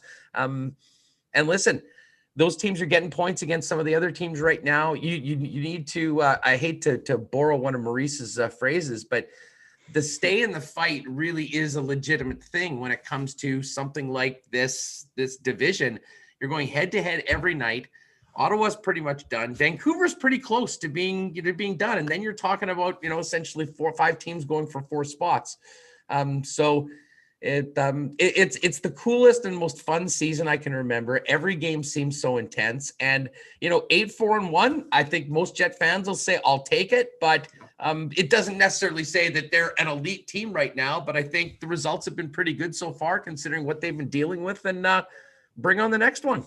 Yeah, and you mentioned strength of schedule, Huss, and I think what's significant here. We're in the middle of February, and the Jets don't have any back-to-backs until early March, right? Like, you've got those 2 games after Ottawa, 2 games against Edmonton and Vancouver, but you've got 1 day off between all of these games. We know that it's not going to be a lot of travel. So yeah, has the schedule been a little bit easier as of late? Yeah, of course, because you've got to play the Ottawa Senators, and the Calgary Flames are not a top team. But I'm with you, like, this division is completely wide open still. Like, yeah, Toronto is, basically, winning 4 of 5 games. But, you look at the Habs, they've lost their last 2 games. I mentioned this earlier. The Jets, based on points percentage, are second in the division. So I don't think, you can be too worried about the fact that the Jets have defeated the Senators 4 times and, they didn't look, fantastic. As Drew's dad comes in and gives him a cup of hot chocolate here. Oh, some hot cocoa. Some hot cocoa on a Saturday morning for young. Hello, Sheldon. How's it going? It's not hot. It's coffee, first of all. And this is my Ma the Meatloaf moment. Drew, did you clean up your room? You know, I had to find a place to do the show. I got, as he does also, I have two young kids at home. So I said to my wife, where do you want me to do the show? Do you want me to like hide out in our bedroom and do it? That's where I've been working from. I've been working from home for the last number of months. And she said, no, go to your parents' house. So I'm back in my childhood bedroom in the basement. And the customer service, I got to tell you, is way better here than it is with my wife and kids at home. I got to tell you, dude, that is an absolutely legendary pro set flag you've got. Remember that back in the day? I still have those cards are worth absolutely nothing. They were overproduced more than anything ever. But what an era that was for all of us. Eh? Let me tell you the story about the flag. I had to dig this out of the archives for the NHL's 75th anniversary, which was, I believe, 1994. Each city held a ceremony honoring the 75th anniversary. And I'm trying to think how many teams would have been in the league back then. 20, wouldn't have been 24. Probably 22 to 24. Maybe, was it 22, Dave? Dave's saying 22. So maybe 22, 24 teams, whatever there were. Each city, they drew 22 or 24 kids. Just randomly, you entered a draw and they drew your name out of it. And I represented the New Jersey Devils in Winnipeg for the 75th anniversary. And had I represented the Jets for the 75th anniversary in Winnipeg, you would have received, I think you got an all expenses paid trip to the Stanley Cup final that year. Ooh. Obviously, that never came to fruition, but what I got to go on the ice before the game as part of the ceremony. I got this flag, which has been in my parents' basement since 1994, and I got a New Jersey Devils jersey. So I had to dig this flag out of the archives and throw it up on the back of the door there to keep add a little bit of artwork to this very barren bedroom in my parents' basement. It is a beautiful look, and trips. Once the trip is over, it's over. You don't have anything tangible, but no one will ever be able to take that 75th anniversary pro set flag away from you, Drew. And Huss, right? The Devils were once called a Mickey Mouse organization, and I'm not going to call Drew a Mickey Mouse hockey player, but if the shoe fits. So, Ezzy, that's the nicest thing you've ever said to me. Let's be honest. Alrighty, where are we? Hustler Patterson joins us. You're listening to the Illegal Curve Hockey Show. We're live here on youtube.com/Illegal Curve Hockey. Of course, the podcast will be available upon the conclusion of the show. You can subscribe to that. All the information available on our website, illegalcurve.com. You can also subscribe to our YouTube channel, get updated on all the information, all the videos that we're posting. Dave Manouk has been doing a great job posting videos, all the Jets media availabilities, in addition to being available on illegalcurve.com. They're on our YouTube page. Is that right, Mr. Manouk? They are, yeah. You can get everything from our YouTube channel. We've got the Moose stuff. We've got the Jet stuff. We got it all. Sub, follow, subscribe, like, share. Hit the like button. Hit the like button. Subscribe. I've always wanted to be a YouTuber, Huss. So it's kind of like, this is kind of like a dream come true. Hit that like, hit that subscribe. Oh, dude, you've got it. That was elite YouTubing right there. I'm not gonna lie. I have been watching a lot of YouTube lately. Speaking of it, how is the how are the tech challenges going into today, guys? I have to admit, it seemed to be from my end. I just clicked the link as sent, and it seems to be working right now. But there was a lot of consternation amongst the community as to whether this would actually be pulled off as planned this morning. Well, Huss, there was a little bit of an echo early on, and I am at Dave Manouk's house. We're in separate rooms here, so we did have a little bit of an echo. So we've figured that out. The mute button is a beautiful thing, but we've been live since 9 o'clock in the morning apparently, and. As we talked about earlier, I mean, one of the reasons why, all of us, knew that this show was going to continue, and we know that, Huss is going to continue, here in Winnipeg sports media, and it sounds cliche, but, we do it for the fans. Like, I mean, obviously we do it for all the money, and it's a lot of money, I must say.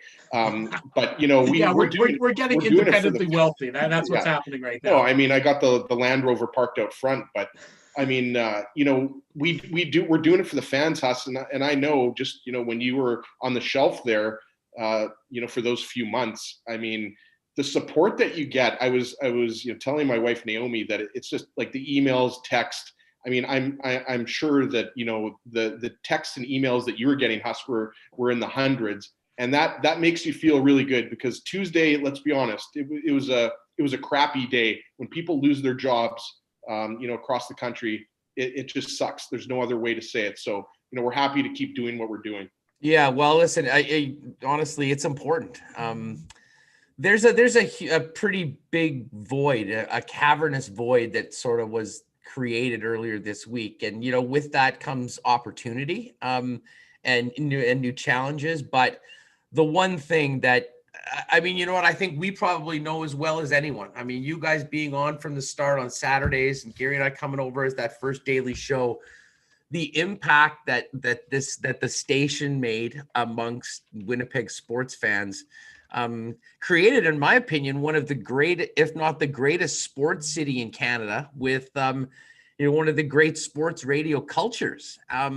And I realize we're not as big of a market, but I mean, you know, without going into, you know, big decisions that are far out of our hands, you know, whatever happened this week doesn't change the passion that people have for the local teams. Obviously the Winnipeg Jets, but it goes far beyond the Jets, and the community that really we created. And I think it's imperative on all of us, and this is why it's so great that you guys didn't miss a beat and are right back at getting after it on a Saturday morning on a game day, is that, you know, while things changed significantly on Tuesday, I think you know, in 2021, our ability to pivot and maybe still continue to deliver the content that people have come accustomed to and have loved and have made a part of their lives, you know, there will be challenges going forward. But I certainly don't think that just because of the decision that was made on Tuesday, we're closing the book on these sort of discussions, these sort of shows. And at the end of the day, it's some great, fun hockey and sports talk here in Winnipeg. And I'm excited to see what's next. But I was most happy that you guys didn't miss a beat, and we got ready for a game day, starting it off with a legal curve on Saturday morning. Well said, Huss. And you're absolutely right. I mean, I'm not a YouTuber, so I'm not sure what you know, what are good numbers or average numbers. But just looking at the live chat, every time I look over to my right over here on the screen, I'm looking at a second screen that's got all the information showing up on via the YouTube. And it's overwhelming, the response. And you know, as much as we do it for fun and we do it for ourselves and we have a great time doing it, and despite, you know, what it might sound like on the radio, Ezzy and I do actually love each other. It's a love-hate relationship. But I wouldn't say we love each other. I think we, you know, we can tolerate each other. I have love for you. I mean, I have love for you. Like you know, like when you get frustrated. Let me put it to you this way: if I didn't have love for you, Ezzy, I wouldn't put up with you. That's 100% of the reality of the situation. So I mean, just looking at the screens and everything, we do it for we do it for each other, and we do it for the audience. And you know, we're going to keep at it. You know, nothing, no overlord, no corporate overlords in Toronto are going to prevent us from doing what we love on a weekly basis. No, for sure. And you know what, and guys, thanks again for having me. It was it honestly, I mean, you guys have become great friends, and over the years, and you know what, we're very similar, and you know, we love to do this because it is so much fun. We love doing it with our friends. We love talking about things that we would be talking about anyways if there weren't microphones on. And I think that was what was great about your program. We always tried to bring that every day. And for everyone that's in the chat, that's tuning in right now, or even checking over the podcast, just allow me a quick moment to thank everybody, you know, personally, as well as from the other guys with our show, Remus, Rick, Brant, and everyone at the station. The outpouring of support has been, as you guys mentioned, I mean, just overwhelming. And I think it gives us, you know, first of all, it feels great just to know how valued this product that we all worked so hard to build for 10 years, you know, was within the city of Winnipeg. You know, we know that there's still a demand for this, and, you know, it'll be interesting to see how things go going forward. But the passion for our teams, for these sort of conversations, isn't going anywhere. It's important that we have this, but just from the bottom of my heart, and everyone, thank you for the support. Thank you for everything over the course of 10 years. And, you know, while it was a really sad day, a shocking day on Tuesday, I think now that we get a little bit more removed from Tuesday, I think we realize that, you know, with everything that's happened has come some real opportunity, and you guys are the first to bang through the door doing exactly what you've been doing without missing a beat. And, I'm looking forward to working on some pretty exciting things and getting back together with you guys and hopefully continuing to drive sports conversations here in Winnipeg around things that, our listeners have been so passionate about since the minute we walked into that studio. Yeah, and as you said, Huss, you're not going anywhere. We're not going anywhere. And, for everybody that's listening live and on the podcast, check out the Lock Shop at Lock Shop Bets, and that's with TSN 1260's Dustin Nielsen in Edmonton. I've been tuning in, and Huss and Dustin do a great job.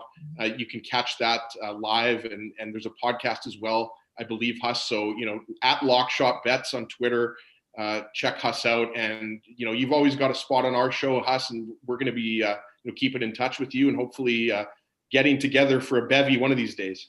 Absolutely. As soon as when this damn pandemic is over and we can actually do it up, it will be very much overdue, not just for us, but I think the entire team. And never mind, as much as many of us from the 1290 orphans need one, there's a whole other group of 1290 orphans, and that's the listeners. And it's something that I tell you, whenever the green light is on that and we can get the whole crew together, that is going to be a rager worthy of the end of a global pandemic. Well, we're going to fire up the beer snake with.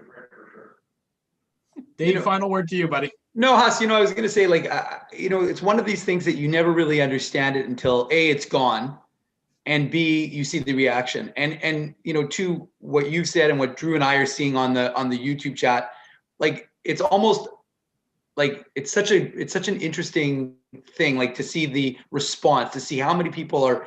I mean, I'm not going to say I like it better because obviously I didn't want to see all those people lose their jobs on Tuesday, but to see the interaction from the hockey community in Manitoba and outside of Manitoba, people reacting. And, I see the people in the chat rooms, on the message boards. There is a massive void that 1290 is leaving behind. Yeah. And to me, the biggest travesty of this whole thing was the idea that you guys, everybody, but you specifically, because you were on every single day, didn't get a chance to say a proper goodbye to the listeners. And that to me was my biggest complaint with this whole, there's a lot of complaints, but that was my biggest thing, was because there wasn't, you can do it on Twitter, you can do it on various social media platforms, but to be able to have that true sort of connectivity with your audience, which you did, you put all that time and effort into your show, it was difficult to not have that opportunity. And now, like I said, seeing all these people jumping on board to be part of this chat, to listen to us live, to download the podcast after. And again, like I said, it's amazing when Ezzy said, you're going to be the first guest, the reaction was insane. The people sharing the comments, when you joined the chat was amazing. So to me, that's the biggest key, is the fact that is how much love there's been, how much outpouring there's been. There was never I wanted to say quickly, Huss, when we decided immediately on Tuesday, we're going to keep doing the show. It's not like we had a discussion about who the first guest was going to be. I texted these guys and I said, yeah, Huss will be the first guest. It wasn't a debate. You were going to be the first guest because it's about showing, unity and respect and just love, man. Because, as you said, you, Gary, Remus, all of us, Richie, shout out to Richie. We all kind of, started at that station together, man. So, there was not going to be anybody but you, man. Hey guys, I appreciate that. And takes a lot to get me up early on a Saturday morning, but for you guys, anything. But to Dave's point, listen, it was shocking the way it happened, but looking back now, I remember how emotional I was in the studio on the last day doing the show with Gary when he, before he left. And, just because of how we built that together and where we started from, that was a super heavy day. And I was thinking about that this week going, man, as hard as that day was, if I had actually known that this was it, it would have even been more difficult, to sort of get through. So, hey, listen, it is what it is. We got dealt this hand, and now we're going to play it. And, honestly, as disappointing and as sad in some ways what happened on Tuesday is, you get removed from it for a couple days and sort of realize what we've built, what we've achieved, the market that is still there right now. And I'm still pretty bullish on what we've done and what's possible here in Winnipeg. And listen, I mean, I ended up in this position doing it really by betting on myself over 10 years ago with Gary, without any guarantees on it. And it worked out pretty well. So, in combined with the outpouring and the support and what we've heard from everyone in this market, as sad as Tuesday was, I think there's going to be some real fun days ahead. And we may very well in a year or two, both personally and as a group, go, it was kind of bumpy through that period at the start of 2021, but look where we've ended up. And, I think there's a good chance we could even be better off for it. So I think it's important for all of us just to be positive. I mean, there's a lot of other things we're getting through right now with COVID-19 and everything that we've been dealing with. But, I think it's made a lot of us stronger, much like all that time on the air made us better broadcasters and really created that community that I think has been missing a little bit. You guys are doing a big part to, take care of it right now. And, I think we'll be seeing much more of myself and some of the other cast of characters, both on the air, callers and whatnot very soon in a variety of formats. You won't be able to kill that. That will never die in this city as long as there's teams. Absolutely, Huss. Well said. And, as they say, with challenges come opportunities. We'll let you get your pregame nap in. It's only less than 4 hours till puck drop. The Jets and the Senators later on this afternoon, a game. We're not corporate chills anymore. A game available on CBC's Hockey Night in Canada and also on our friends at CJOB if you want to listen on radio. Huss, we love you, brother, and you're not going to be a stranger. Anytime you want in, you just let us know, and we always got a Zoom window for you with your name on it. Beautiful. Well, once again, I mean, congratulations on not missing a beat, guys, and getting back in. It's it's important for all of us to have this on Saturdays as a staple of our sports community, and for the people in the chat that have tuned in, thank you for everything. We hear all those messages, and hopefully we'll have a nice game, get back after it, and exciting things on the way. But it's still Saturday morning, and it will still always be time for Legal Curve. You guys are the best. Absolutely, Huss. Take care, brother. We'll talk to you again real soon. Let's take a breath. I'm going to give a shout out to one of our sponsors as I open up that window, and we'll be back momentarily. More Jets talk coming up in about 10 minutes time. We're supposed to be joined by James Duffy, and we're also going to be hear from Jeff O'Neill coming up at 11 o'clock this morning. You're listening to the Illegal Curve Hockey Show. We are live on youtube.com/Illegal Curve Hockey and also available later on in the podcast edition. This segment of the Illegal Curve Hockey Show is brought to you by Frank and Mauro Zappia of Zappia Group Realty, official realtors of Illegal Curve Hockey. When 95% of your clients come via referral, it shows your commitment to honesty, integrity, and a total dedication to client satisfaction. If you want to sell your house for more in less time, come shake hands with Frank and Mauro Zappia online at zappiagroup.com. Alrighty, let's get back at it. We're live here. This is the Illegal Curve Hockey Show. We are live on youtube.com. We're also available basically anywhere you want to find us. You can always subscribe to the podcast. Hit that subscribe button on YouTube. Hit the subscribe button on the podcast. We'll be sure to get your program just as soon as possible. Gentlemen, my friend Adam right now is texting me. He's in Montreal. And I think he's a little bit surprised. He hasn't probably seen me in, I don't know, well over a year. And he probably thinks it's Grizzly Adams here on the screen. But it's nice to see a lot of people here in Winnipeg, Manitoba, and, across the country and elsewhere tuning into the show. Something new for us. I think most people would probably prefer not to see us, maybe except for Dave's handsome mug. But for Drew and I think, we have faces for radio, but it's awesome, to hear and read all of these people that are tuning in right now. No question. Somebody on the YouTube chat is saying that Dave looks like Dylan DeMello, which is I think where the similarities might begin and end. I've seen Dave play hockey, and Dave never made it past the red line. Not once did I ever see Dave with a hard back check whatsoever. So Dave was definitely the definition. He was always leaking out for that breakaway pass. Not so much the breakaway speed, but the breakaway pass nonetheless. Early impressions. It's only been 2 games. Early impressions of Pierre-Luc Dubois from both of your perspectives. I mean, we know that it's obviously there's a long runway to get up to speed for him, given the lengthy quarantine, given the time off the ice. We see Jack Roslovic absolutely ripping it up with the Columbus Blue Jackets so far, and for better or worse, Dubois is always going to be compared or looked at, what Laine is doing in Columbus and what Roslovic's doing in Columbus. So far, I guess your early impressions of Pierre-Luc Dubois, through a couple games here for the Winnipeg Jets. Yeah, I mean, it's pretty obvious, guys, that, Pierre-Luc Dubois has been, a little bit rusty in his first few games. And we expected that. And, I like that Dubois is playing with Kyle Connor and Blake Wheeler. Like, I like, the idea of that line. Has it, worked out, through 2 games? Well, I wouldn't say that, they're generating the type of offense that you would like to see.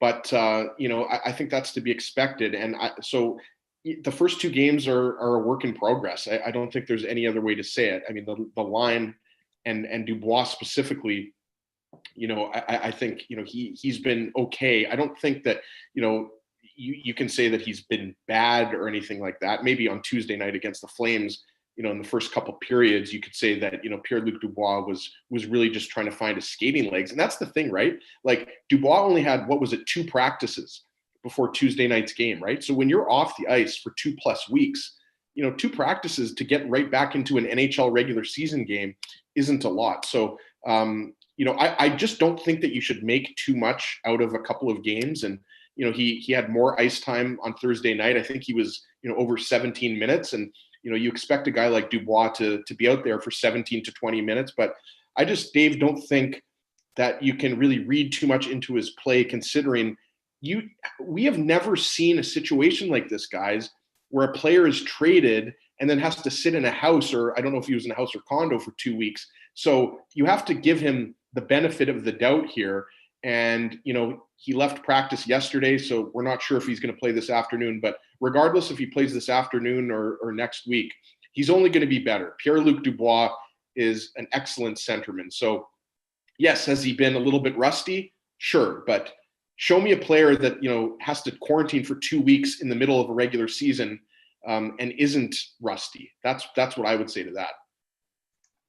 Dave, what are your thoughts on Dubois so far? Yeah, I mean, I'm with Ez. I'm not entirely surprised that it's taken him a little bit of time to get going. It's almost as if he's starting his season anew, right? And then it's almost like these games for him are essentially like a training camp style of game, because he had such a long pause between when he last played with Columbus and when he got his first game in with the Jets, and to Ezzy's point, only a few practices. And he was at a house, and he was, the Jets had provided him with fitness equipment, but I mean, there's only so much that can do for a player who's used to playing regularly. And then, of course, it's instead now waiting in the wings, waiting for the opportunity to play. I'm not particularly concerned. I think that, you can see what kind of player he is. You can see the thinking that he does on the ice. You can see the size that he brings. You can see the smarts. So to me, Pierre-Luc Dubois is a player who I think long-term, like by long-term, I mean long-term in the season, is going to fit really well into this Jets system. I think he'll really provide them with a boost. I think, I wouldn't even consider judging him based on these few games, simply because it's almost irrelevant, I think, based on what you're going to see from the type of player by my estimation, probably by next week. I'm not saying he couldn't have a great game today if he ends up playing. Again, Paul Maurice said yesterday that he was probable, something tightened up. So we're not entirely certain, and there won't be a morning skate. So we won't really know till 1:30 when the Jets have their warm-up skate, really what the lines are and whether Pierre-Luc Dubois is out there skating. So all that information will be available, of course, on illegalcurve.com, because I'm a company man. That's right. So, and that's true. You can read the pregame report, although because we're so busy and because this is live and because I don't have a commercial break, my pregame report might have to wait till after, because usually I'm doing that when the show is on and you guys aren't watching me and knowing that I'm busting away to kind of do something while these two bozos are talking. But I think the truth is that, again, to me, when you see what Pierre-Luc Dubois can bring to this organization, I'm not entirely concerned. Now, if you want to talk, like, I mean, a lot of people in the chat right now are talking about Jack Roslovic. Yeah, I was always a Jack Roslovic booster. I was to me, I didn't think that he was given the opportunity. Now, I haven't watched the games. I haven't watched his games in Columbus. It's very hard to, when you're doing that, when you're focused on the Jets and the Moose here in Winnipeg, we watch games in Columbus. So admittedly, I don't know. I mean, obviously from a points perspective, he's doing quite well, but I've read some comments that people have said he's been opportunistic and that away from the puck, he hasn't looked fantastic. He's looked a little clueless. So we'll see how that ends up working out. I think Jack Roslovic, personally, my opinion on that was that he was kind of given away. But again, I wouldn't. Well, let me stop you right there. I mean, sure. Admittedly, we haven't looked at it very closely, but it seems like Jack Roslovic, right now it would seem like, the way Jack Roslovic is performing is a damnation of how Paul Maurice used him. Yeah, and again, like I said, that's been my, like, when I would watch, there's nothing, but when I would watch Jack Roslovic play with the Manitoba Moose, I saw a player who was probably, when he was playing in his last year with Manitoba, was the most dominant player with the Moose in the AHL. Sorry, not just with the Moose, but in the AHL. And then you have a player who goes up with the Jets and he's not really given an opportunity. But I'll end that so you can bring in James Dudley. We'll keep talking. We'll talk more about Roslovic, Dubois, and Line A little bit later on in the program. We are pleased to now welcome to the Illegal Curve Hockey Show James Duthie of TSN. James, good morning. Thanks so much for doing this. And before we have you on, I just got to say on behalf of myself, and I'm sure I can speak for Ezzy and Dave, when you reached out to us earlier this week in light of all the news with what happened here in Winnipeg and in Vancouver and Hamilton, that demonstrated the level of class that you don't necessarily see on a day-to-day basis nowadays. And, we really appreciated it. It was a testament to your character to reach out to us, because frankly, we don't really know each other. Maybe we've interacted, once or twice over the years, but to pick up the phone and cold call us was very classy and appreciated. Well, first of all, hi, Dave, Ezra, and Drew. Thanks for having me. Thank you for that. I mean, it feels weird getting thank yous for something that is just, to me, human decency, right? And I said this to you guys then, and I mean it. Like, TSN, as hokey as it sounds, is a family. And there's all these little spokes in the wheel, right? There's SportsCenter's a big spoke in the wheel, and the TSN hockey part of it, and CFL on TSN, and radio is a big part of it. And Winnipeg's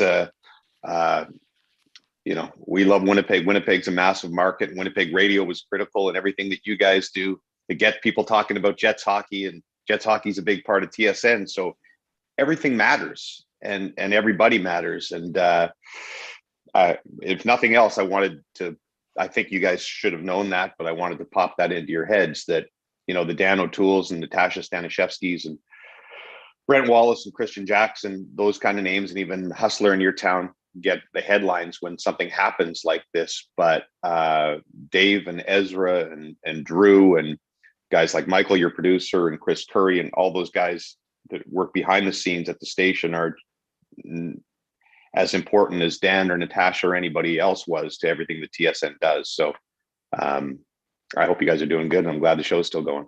Absolutely. Hiccups, as I said to Hustler about 10 or so minutes ago, challenges just mean opportunities. So we're going to take advantage of this opportunity. And obviously we appreciate your time this morning, James. I got to ask you, I know from our perspective, obviously the Jets are our first and foremost focus.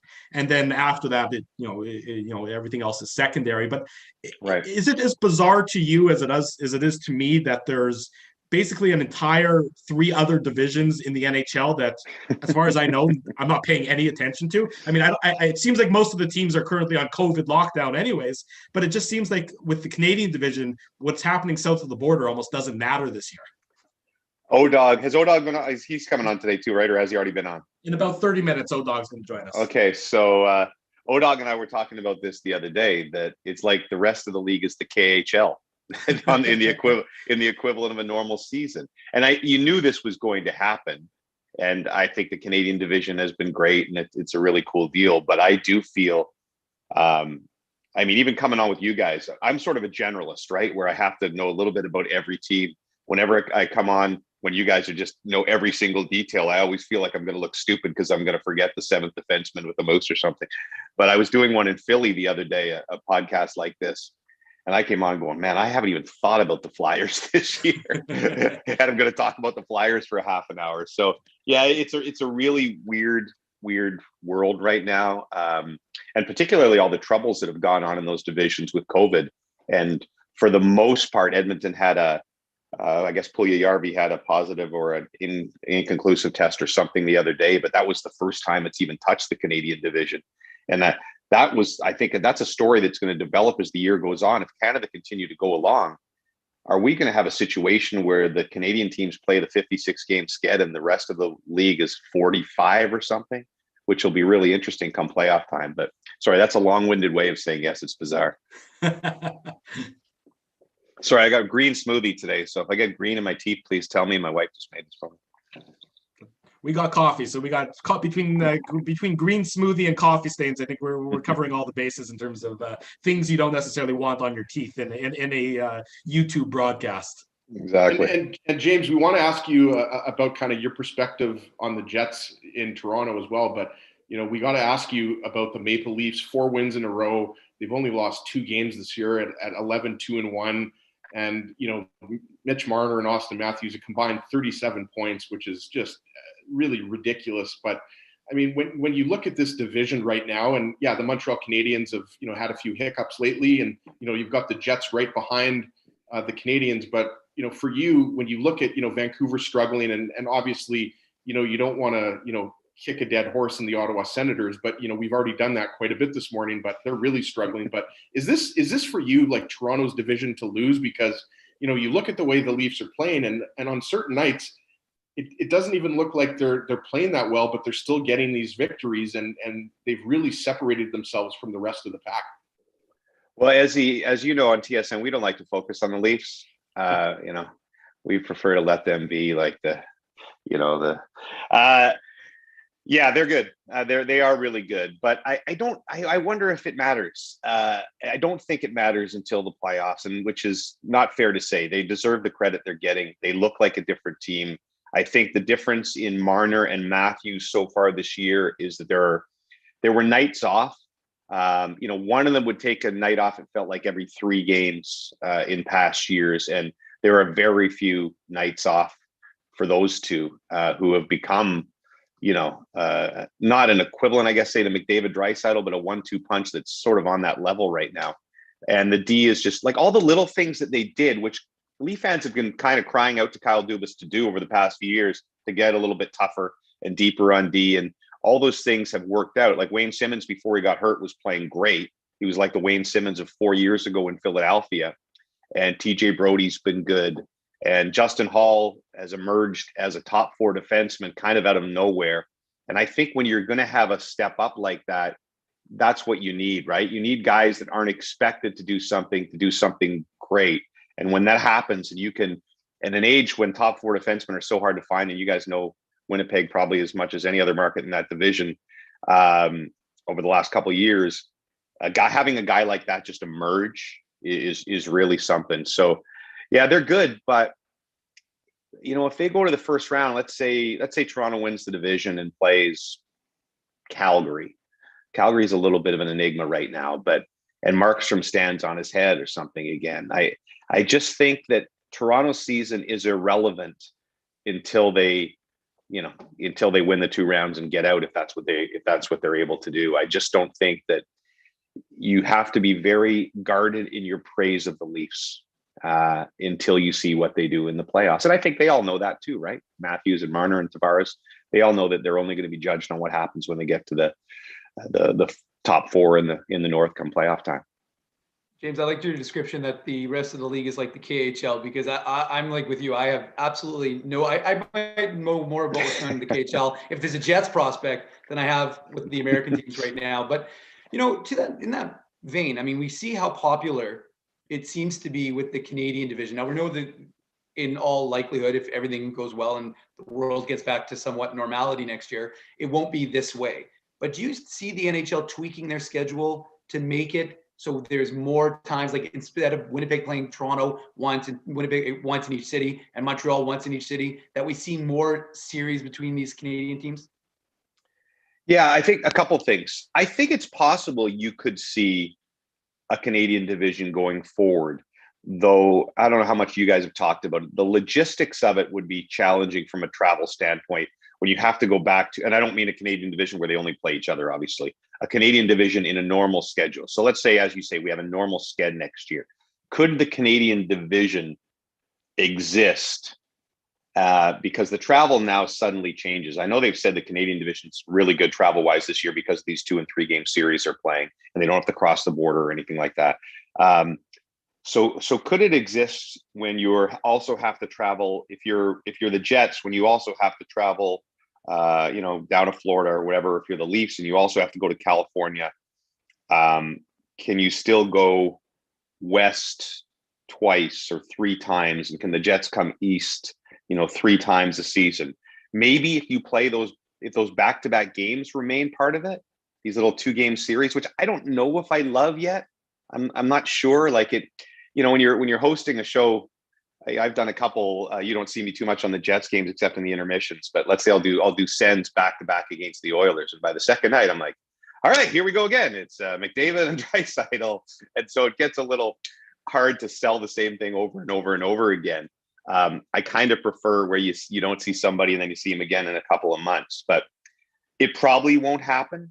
The Canadian division next year, Bettman probably likes it the way it is, and we'll probably go back to that. I would kind of like to see it as long as it wasn't crazy travel on all the Canadian teams, and I'd have to have somebody do the math to that for me. And that's really not answering your questions. Tweaking the sched like this, yeah, I'd like to. It would be great if you could see, if Scheifele and company could come to Toronto twice instead of once a season, right? And vice versa. You get the Leafs out there or the Habs out there a couple of times a year, I think would be something they should definitely look at. And they'll have to, if the success of this, if by the end of the year we're not sick of all these matchups because they've played 8 or 10 times, then I think that's something the NHL will have to look at. But they're probably not right now. They're probably just thinking, let's frigging have a full season starting in October, and let's not mess with anything too much, I think.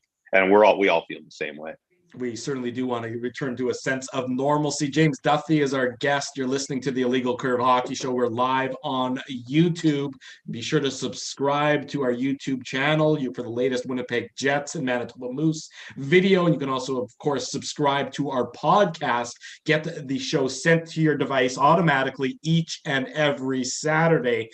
James, I look at the Vancouver Canucks, and I don't think there's a market that's quite as apoplectic as Vancouver is right now, given the way their team has started. Is it almost that the worst thing that happened to them was their success in the bubble, given it created what seems to be unrealistic expectations for this season? That's a really good question, Drew, and I'm not sure. I thought they would be better. I did not think they'd fall off like this because we all have recency bias. And I thought what I saw from the core of that team in the bubble was something that, even though I know all the pieces around matter, and that's often the difference between a championship and a team that goes out in the first round, but the core is everything. And the core really didn't change that much. And I thought they looked so good that they'd be okay, that maybe they wouldn't win the division, but they'd be there third or something like that, or fourth. And to see it fall apart like this is really something. And Jim Benning, I mean, you guys know what that market's like, and there's just the anger right now is something that it gets to a point where you almost have to do something, I think, if you're ownership, if they don't turn it around. But a couple of things, I think they made a couple big mistakes. Toffoli was a mistake. They had the money to sign Tyler Toffoli, and it looked like he fit right in there. And I just don't understand the thinking of, you acquire a guy, he fits right in, he's a huge contributor for you down the stretch and in the playoffs, and you have the money to re-sign him, and that's an area of need, and you don't. And I don't get. And it's, accentuated by what he's doing in Montreal to start the season. Markstrom, that's a tough one to spend that much money on a goalie. Would have liked to have kept him, but Demko was so good in the playoffs last year. So I can sort of understand that, but little things like that. And then you have a Quinn Hughes who's a superstar, but has been awful defensively. Like, he's one of these guys who hasn't figured out that side of the game yet. He's probably the second or third best offensive defenseman in the league. I mean, Cale Makar is better. I'm trying to think of another right now. But defensively, I think he's worse in the league in plus minus maybe, and just on for just even strength goal after even strength goal. So those two things, a couple of mistakes by Benning in the offseason, a step back by a guy who's a young star, and Pettersson having such a slow start, I think have contributed to the fact that they're, not in Ottawa's level, but, they're the second worst team in the North. And you dig a hole like that in a division like this, then it's hard to recover from. And I think that's the other thing we're going to see, guys, with all this divisional interplay, is that the one thing that we may have is big separation. And that it's all great right now, but you could get a situation where, let's take the North, where if the Jets keep playing well, if Montreal keeps playing well, so Toronto, Winnipeg, Montreal, those three really separate themselves from the pack. And maybe there's a battle for fourth between Edmonton and Calgary, or maybe Edmonton runs away too. And then you could get a situation where you have a 12-point gap or something between those four teams, and say Calgary, Vancouver, Ottawa, and it's over. And there's no playoff race. And if you look through the divisions, there's a few divisions like that have massive separation between the top few teams and the bottom few teams. And so it might kill the playoff races this year. If we're, hopefully there'll be at least a race for the last spot in each division, but you could have a situation where we get to, the middle of April or whatever, and most of the playoff races are over. And I think that would be the one negative out of all this. Whether you like the wild cards or not, it usually leads to the last weekend or so being crazy for a couple of spots. And that might be the one thing about this divisional play, is that you get races that are over early. James, I wanted to ask you about the Alberta teams, because I agree with you in Vancouver. I think you're really seeing them missing Tyler Toffoli.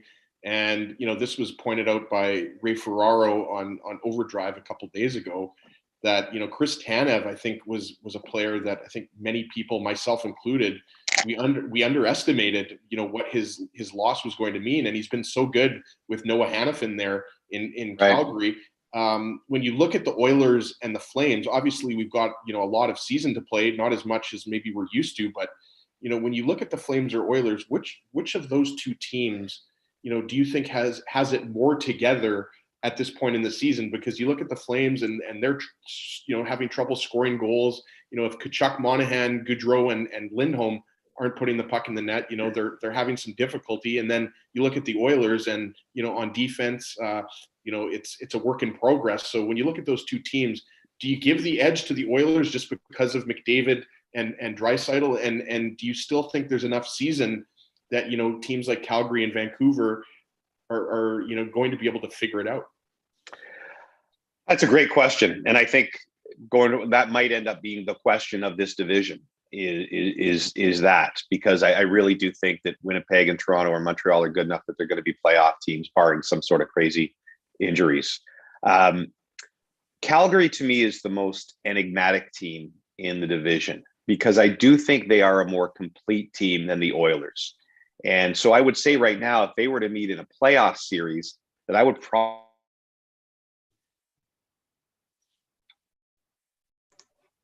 I think James may have frozen. Looks like we'll see if we can get the connection back up. It looks like James has frozen momentarily, but we'll see if we can work through our technological difficulties. It happens on radio also. Happens on YouTube. It happens on radio. Take the Flames. There I you just go. think there's a little more grit on the Flames. I'll just smile and look pretty. You guys tell me when I'm back. You're all frozen on me. You're always looking pretty, James.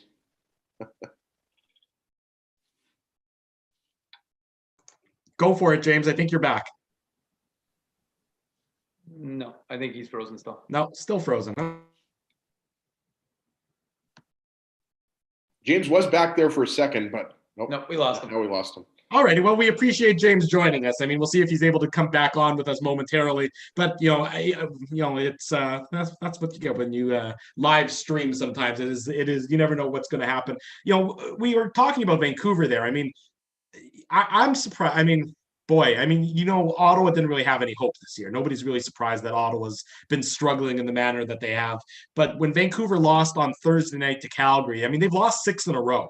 Yeah. And I believe they've lost a clean 6 in a row, which is hard to do at any point in time in the NHL. So right now, that temperature in Vancouver is through the roof. Well, and they've played more games than any other team in the league, right, Drew? So yeah, I mean, they're falling behind in points, but they're also falling behind in games played, right? Like when you have teams that have 3 or 4 games in hand on you, I mean, that really starts to become a problem in April, right? So I agree with you. I mean, that was a bad loss to the Calgary Flames, and there's no way to say it aside from they're struggling.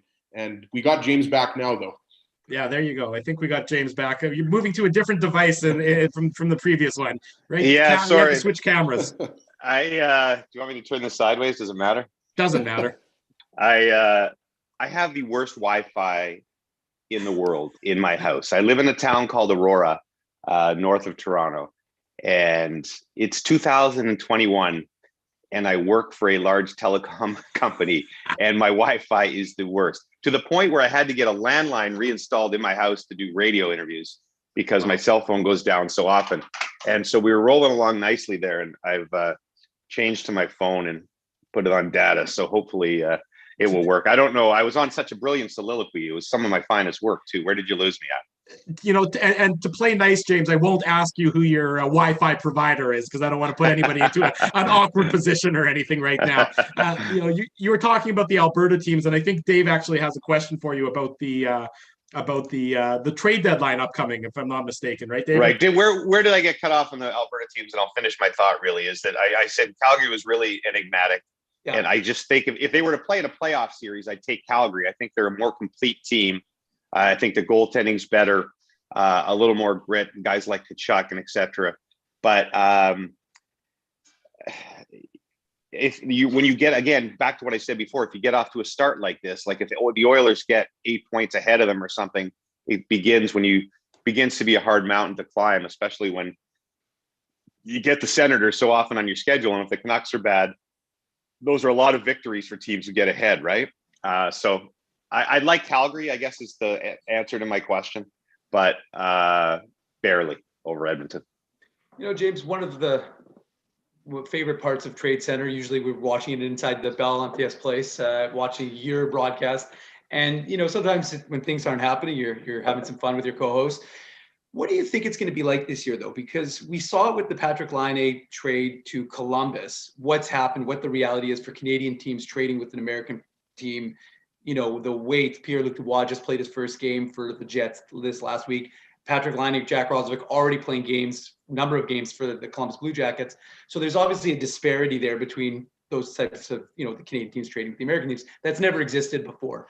So do you think that's going to have a big impact on a day like Trade Center Day, where Canadian teams may have to have some foresight and think, well, we can't wait till April 12th because we need to have these trades done well in advance? Again, assuming that everything continues on the way it is. Yeah, I think David's going to screw us probably and I just, when I say us, I just mean very selfishly us doing that TV show, because you're right. And unless things, if we were all getting vaccine shot in our arm right now and players were, and things were looking way better, then I could possibly say that by what's the date, April 13th or whatever trade deadline is, that April 12th. Yeah, we'd be in better shape. But I don't think we're going to be in significantly better shape. And so the government will likely have the same sort of restrictions. And I think you're bang on that if you really want a guy for the stretch run, the full stretch run, you're going to have to make a move before that. If you trade for a guy on April 12th and from an American team, and he's got to come up and sit for 14 days, now there's 2 weeks left in the season or whatever. It just doesn't make any mathematical sense to me. So I think you're more likely to have a deadline period. And perhaps you're also more likely to have less movement in general, just because maybe general managers are going to take this as a bit of a one-off season and not make as harsh judgments.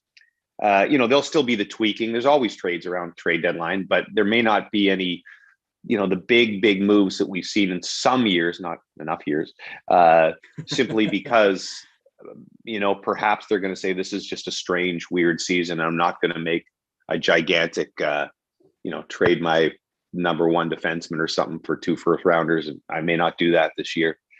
So I'm a little worried about it, frankly. It also happens. Trade deadline, the schedule also messed me up because it's the Monday after the Masters, and the Masters is part of my gig as well.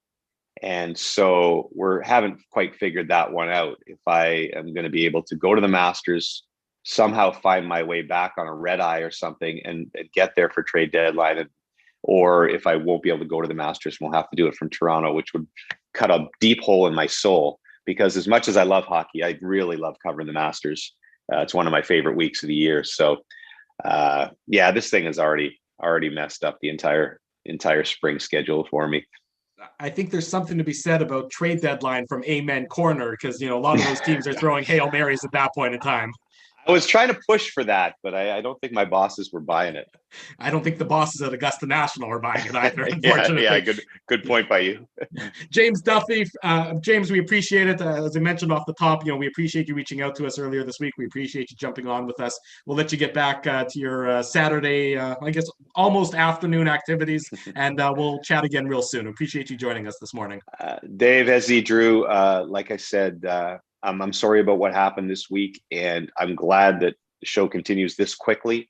I hope your entire following that you had on TSN Radio follows you to here and wherever you go, and I wish you guys the best. Thanks so much, James. Appreciate that. Okay, take it easy. Have a great weekend. There goes James Duffy. We always appreciate James joining us on the program. And again, I mentioned it before, if you missed any of that, if you missed any of the show, you can subscribe to us. Our podcast is still going to be available, just like you always used to do. All the information is available on illegalcurve.com. You can check our Twitter feed at illegalcurve for details on how to subscribe. And while you're at it, subscribe to our YouTube channel. Hit smash that like button. Is that the phrase I'm supposed to say? So be sure to do that so you don't miss a minute here of the Illegal Curve Hockey Show. True. Jeff O'Neill. Sorry, Dave. Go ahead. Yeah. So say like and subscribe. Like and subscribe. Pardon me. I'm not up to date on my lingo, but I'll obviously have to work on that. Jeff O'Neill is going to join us in a few minutes, so we're looking forward to that. Let's everyone take a big deep breath. Let me do a read. We'll be back in a second with more information here on the Illegal Curve Hockey Show. We're live on YouTube. This segment of the show, brought to you by our friends at Rumors Restaurant and Comedy Club, officially declared the funniest place in Winnipeg by Illegal Curve Hockey. For over 30 years, Rumors has been bringing Winnipeg the best in stand-up comedy. To purchase tickets and for a list of performers and showtimes, visit rumorscomedyclub.com. Rumors is open tonight. They are taking all the necessary precautions to keep you safe in this pandemic time period. Very limited capacity, very few tickets available. Everybody is spaced out appropriately. Gather a member of your household members only, of course. Tickets available, rumorscomedyclub.com. If you're looking for something to do on Valentine's Day, tomorrow night, it's a special Sunday show at Rumors as well. Be sure to get your tickets. They're almost all gone, if they're not all gone already. rumorscomedyclub.com. Don't miss a minute. Now, speaking of Rumors Restaurant and Comedy Club, Drew, is your dad going to pop in behind you there and bring you lunch pretty soon, or when are we going to see him again? I don't know if there's any lunch. I could use a coffee refill. I'm not sure if that's going to happen or not, but he's in the other room and I can hear him listening to the YouTube show. So I'm hearing both you guys live and the show on delay behind me. So it's always a little bit of an interesting phenomenon what's going on here, but it's all good. We're plugging through. We've been on for 2 hours straight. Who needs commercials? We don't need commercials. We don't need no stinking commercials. Anyways, I'll just keep, I'll pass out after the show's over. That's okay. I don't need any oxygen in my lungs either. Jeff O'Neill, like I mentioned, going to join us momentarily. Let me ask you guys this. It's a big week for the Jets coming up. Obviously starting this afternoon, you have the game against the Senators where you want to take care of business. And then you got 3 games this week. You head out west. The Monday and the Wednesday against the Edmonton Oilers and the Friday against a very struggling Vancouver Canucks team. from my perspective, if you're worried about how you match up against the Leafs and the Habs, it's these games against the teams that are right around you or below you in the standings that you certainly need to continue to make some hay, especially like you've done against the Ottawa Senators so far.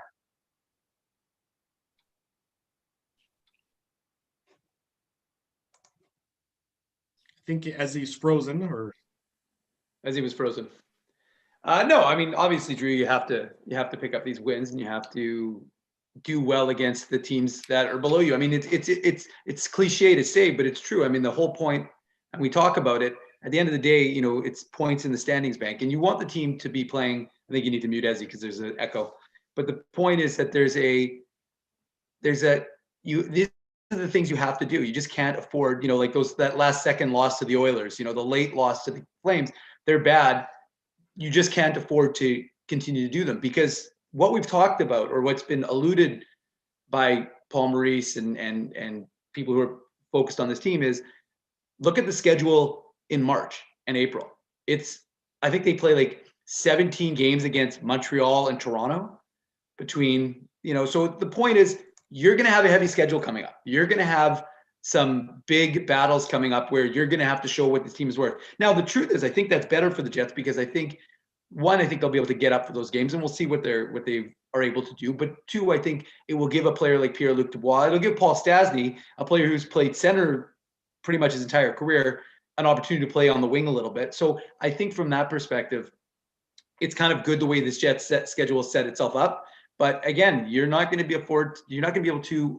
can't afford to lose these games. And again, especially in regulation, that is the key. I mean, you can get into extra time and lose in a shootout, lose in overtime, but losing clean is just a killer, especially early on, because this is where you're trying to build up your reserves. So when you have to play Montreal and Toronto 17 times, you've already got a little bit of a cushion in the standings. Well, to your point there, Dave, if you really consider it, I mean, the Jets have lost 2 games in regulation where, with another 90 seconds, they would have at least earned 1 point. The game against Edmonton, of course, where Edmonton scores with 7 seconds to go, or however, the mere, the basically negligible amount of time left on the clock in regulation that cost the Jets a point there. And then the game on Tuesday night, where admittedly the Jets really did seem to be hanging on for dear life, but the late power play for the Flames hurts the Jets, and the Flames capitalize with the clean 2 points.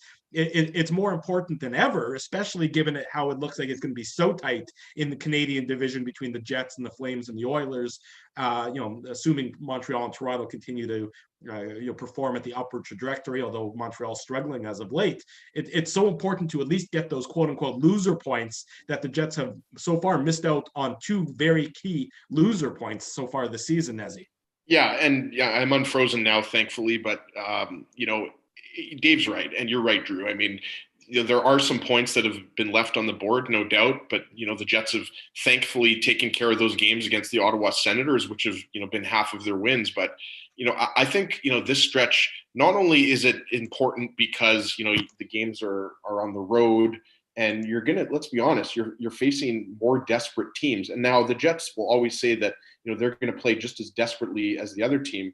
But especially when you're talking about Vancouver, who have played, 4 more games, at least 3 more games than the Jets, and they've fallen behind, that they're going to be at home. They're going to be hungry. They know that the Jets are ahead of them in the standings. Whenever a team is chasing you, especially early on, they're going to be hungry. And, it's a good offensive team. I realized that, we were talking to James Duthie about how the Canucks miss a guy like Tyler Toffoli. But when you've got, the likes of Elias Pettersson and Brock Besser, JT Miller, Nils Höglander is a young player that I really like. We know what Quinn Hughes can do on the back end. So there's no shortage of firepower on that Vancouver team. It's really, what's being exposed, similar to what's happening in Edmonton, is, they're just not very good defensively. It's a work in progress. Braden Holtby, I don't know if you guys saw, like, he was, openly calling out his teammates. He's been very frustrated there. And when you see that early on, it's definitely not promising when you're at this point in the season and there's, some finger pointing, happening there in Vancouver. So this next stretch, we talked about this with Huss going back, what was it, over an hour now. It's not like you have any back-to-backs. You've got, day off between all these games after this afternoon's game against the Ottawa Senators. So you look at these next 5 games, and I think the Jets could easily win 4 of these 5 games, even though you're going up against, the big dogs in Edmonton, and Edmonton's always dangerous, especially when those guys are, putting up a couple points each a night. But it's a definitely an important part of the schedule, which the entire season is going to be important because we've already played. It's unbelievable, but we're a quarter of the way through the season already, guys. Right? So, I want to see the Jets improve at even strength. I think, you've seen, spurts. I think, the last 2 games at home against the Calgary Flames were arguably the Jets. Oh, Sheldon Mandel is now entering the room, so Drew's officially getting his coffee refill. It's nice getting to my see. coffee refill. My father is, for whatever reason, he's behind. He's minutes and minutes behind the live broadcast. So he just heard my request for more coffee, and look how quickly that's good service. You don't get customer service just like that. I'll tell you what, we've been broadcasting from Dave's house for the last number of months, and every time I ask for coffee at Dave's house, he looks at me like I've gone cross-eyed. Dave Manouk, not a coffee drinker. I'm not sure how you function in the world day to day without coffee there, Dave. But good for you, I suppose, in that sense. Just a quick update from the waiver wire, a little bit of relevant news from the Edmonton Oilers perspective. James Neal, not so much the real deal. He's put on waivers by the Edmonton Oilers. Time will tell if anybody picks up that hefty salary. I would imagine that he will clear waivers. I don't see anybody jumping on that salary, but James Neal placed on waivers by the Edmonton Oilers when the waiver report came out about 5 minutes ago. Yeah, and I believe James Neal has only been in 9 games so far this year, so he's found himself a healthy scratch, and he's obviously he's been declining for more than a year now. But I think I would be surprised if somebody picks him up on waivers, just considering guys like you mentioned, Drew, his salary cap hit. But Neal is certainly a guy that looks like he might be a player on the taxi squad this year for the Oilers. But this could also just be a move being made by Kenny Holland for salary cap purposes. I'd like to hear what Dave says, but I would be surprised if a team picks him up. I would agree with that. Dave, how important is this week coming up for the Jets? You're playing against, you got 4 games between now and next Saturday when we'll be back on air, all against teams that are below you in the standings. I mean, the hardest of those 2 games you would think would be the games against the Oilers because, well, anytime you're facing McDavid and Draisaitl, you have to sort of hold your breath with a little bit to see what those guys could potentially do to you. So, how important of a week is this for the Winnipeg Jets from your perspective? I'm more concerned about how am I going to survive this week because I've got 4 Moose games and 4 Jets games. Monday is a double header. The Jets games are on the road. I can handle the IC Twitter while you're at the Moose game on Monday. Don't worry about that. I'm more concerned about all the post game responsibilities than anything like other than that. But no, I mean heavy is the head that wears the crown. Hey, Sheldon's back. Sheldon is back. By the way, I have to tell your dad, since he's in the room and he can hear me. Sheldon, he can't hear you. I'm wearing headphones. Oh, you're wearing headphones. He's leaving. He'll hear it. He'll hear it about 5 minutes from now. Yeah, but I will say, you can't get you're muted, as. But the fact is, the folks are loving when Sheldon pops in and does his cameos. So that's a good thing. But no, I mean, look, there's no question about it. You have to pick up wins. Look, you can't afford to lose today's game, especially against Ottawa's backup. So this one should be a cakewalk in theory. I mean, again, the Jets are never going to say that, and oftentimes they get asked, before they took on Ottawa on Thursday, a lot of the questions were, probing. What do you think about this Ottawa Senators team? Well, they're not going to give them any bulletin board material, but everybody obviously knows what Ottawa is, and they have got some phenomenal young talent. I watched Belleville. Bell was a very good team last year in the AHL. We saw them play the Moose a number of times, and they've got some excellent young talent. And we don't need to go over that because we did that in the first hour of the show. But I just think like this game should be 2 points easily. And I know, again, in the AHL we see it. It's hard to win both games of a series traditionally. But again, if you're the Jets, you really can't afford to lose this game today. And then you go on the road and this is a team that's been at home. They've been at home a lot. Kyle Connor was asked about it during the week, and he said, we like being at home. It's great. But they've had the advantage to being a home team quite often to start the season. Yeah. So they're going to have to go on the road, and they're going to have to make some hay on the road and defeat those teams. And I think, again, we've went through it throughout the course of the show, why both their opponents are open for success with the Winnipeg Jets. And again, future casting, looking at the heavier season, and someone in our comments section pointed it out. They said, listen, like strength of schedule, it's almost like artificial sweetener. The Jets have had a little bit of a buzz simply because they played Ottawa 4 times and because they played, the Calgarys and Edmonton. So what's it going to be like when you play the Toronto and Montreal, which right now are seen as the 2 better teams in the North? What is that going to look like? And again, I think the advantage for the Jets, we've talked about it, is they'll have Pierre-Luc Dubois playing in a regular shift. He'll have his mojo, for lack of a better term, going, I think, when they're playing those games. So I think that'll be a real representation of what this Winnipeg Jets team is going to end up looking like. And you know what? Sorry, I was just going to quickly say, Drew, here, like, the Jets are also going to be aided by the fact Marcus Hochberg is going to be in net this afternoon, and that's a huge mismatch in net when you're able to put out Connor Hellebuck. And, that was another thing I was going to point out. I think there's a good chance that you're going to see Hellebuck go on a run here with no back-to-backs coming up. I imagine Laurent Brossoit will, get one of the games either against the Canucks or the Oilers. But, Dave mentions Pierre-Luc Dubois on that line with Kyle Connor and Blake Wheeler. And, when you have a goalie in net that we know isn't exactly, George Vezina, I wouldn't be surprised if, Dubois plays this afternoon.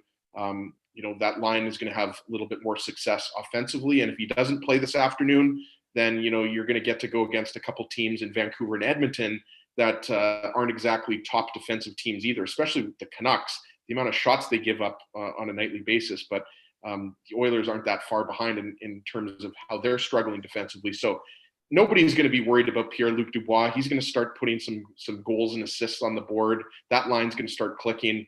And I do want to see a little bit more out of Scheifele, Ehlers, and Kopp, because even though, we know that line has had a lot of success together, the last couple games at 5-on-5, I think you'd agree, Dave, they haven't been producing as much as they would like. So yeah, this when you're going up against a team that only has 2 wins on the season, you're expecting the Jets to pick up a win here. But those 4 games after, 2 against Vancouver, 2 against Edmonton, those are going to be huge games, because I don't think you want to leave that many points on the board. And, if all goes according to plan, with those games, the Jets could find themselves in second place in the North Division because of the way Montreal has been struggling a little bit here. But it all starts with a big win this afternoon. I would expect the Jets to come out with a much better effort this afternoon. I mean, they know that they got lucky, or that Hellebuck bailed them out on Thursday night, because they easily could have been down a couple of goals. And if you're down, once you get down to a team like Ottawa, all of a sudden they get confidence and they start to feel good about themselves. I mean, that's why the goal 8 seconds into the second period, you could just see Ottawa almost shriveled up and died at that point in time. They play such a good 20 minutes. They feel like they should be ahead. What happens? Murray misplays the dump in. Boom, it's in the back of their net 8 seconds in, and it's almost like the game is over to some extent at that point in time. The Jets, can see that. The Jets know that, look, if we come out and we're aggressive and we are the better of the 2 teams to start the game, particularly against a backup goaltender who has been relatively atrocious. And I know I say that now, and all of a sudden the Jets are going to get goalied this afternoon. Just, that's always how it works. Hochberg. But I mean, Hochberg has been not very good. He's not been NHL caliber so far this season. The Jets could be in store for, a relatively easy afternoon if they start the game off properly. That's why I think, and I think that's the mantra that the team is going to probably go with in the dressing room ahead of this afternoon's start. I was a little surprised that it's going to be Hellebuck and not Brossoit. We don't know that for sure, but it certainly seems more than likely that it's going to be Hellebuck. But then somebody reminded me, Hellebuck himself says how much he enjoys playing and the success level he's had in those afternoon games. Dave, you're on mute just to make sure before you start talking. No, I know. And again, to that point, Drew, I think they want Hellebuck to continue what he did, and you want your number one goaltender to feel good. He feels good about his game, that last game, because he was excellent, probably the Jets' best player in the game against the Senators. And I think that you could get Brossoit now, but the point is right now the schedule is light, so you don't. I mean, Brossoit's playing very well, but you don't need him right now. You'd rather have Hellebuck get the work in, and you can have Brossoit play during the week. So to me, if your number one goaltender wants to play, which we know Connor Hellebuck always wants to play, would play every game if he could, then I think it just becomes a function of you're most likely going to see Connor Hellebuck in the net today. Even though Paul Maurice was being a little cute about it, not really wanting to confirm it officially, I would be shocked if he was the one in the net. I would agree with you there. And so where do you get Brossoit in next, Ezzy, from your perspective? You don't have any back-to-backs this coming week. You got obviously Monday, Wednesday, Friday, Sunday. Does Brossoit, I mean, could you foresee him getting one of the Edmonton games? Maybe the Monday game against Edmonton, it almost, when you have a backup goalie, maybe it focuses your team's attention to detail in the defensive zone. I know it's sort of hard to believe that I'm advocating for sitting Connor Hellebuck against the Oilers' firepower, but maybe it focuses the Jets' defense a little bit at that point in time. Yeah, I would agree with that. I think, if you are going to see, there we go, O-Dog has joined us. I do think that if Laurent Brossoit plays a game against the Oilers, it would probably be that first one. But let's welcome in O-Dog here. Yeah, we'll keep talking about the Jets in a little bit, or the Jets goaltending situation. We're pleased to welcome to the Illegal Curve Hockey Show, Jeff O'Neill. Don't worry, Jeff. If you got kids over there making noise, that's perfectly fine. Pleased that you're able to jump on with us on this Saturday afternoon now in Toronto. How are you, Jeff? I'm doing good. Are we going to play the what hand does the hockey player shoot, left, right? Don't you guys play that game? That was Richie. That was Richie back in Philly at the draft when we all went out for dinner. And, okay. I can't be stumped at that game. I know I can't be stumped at that game. I think there may have been some libations that have been poured down the throat when that dinner took place. So no, we'll keep it strictly with more relevant conversation than that topic. Okay, sounds good.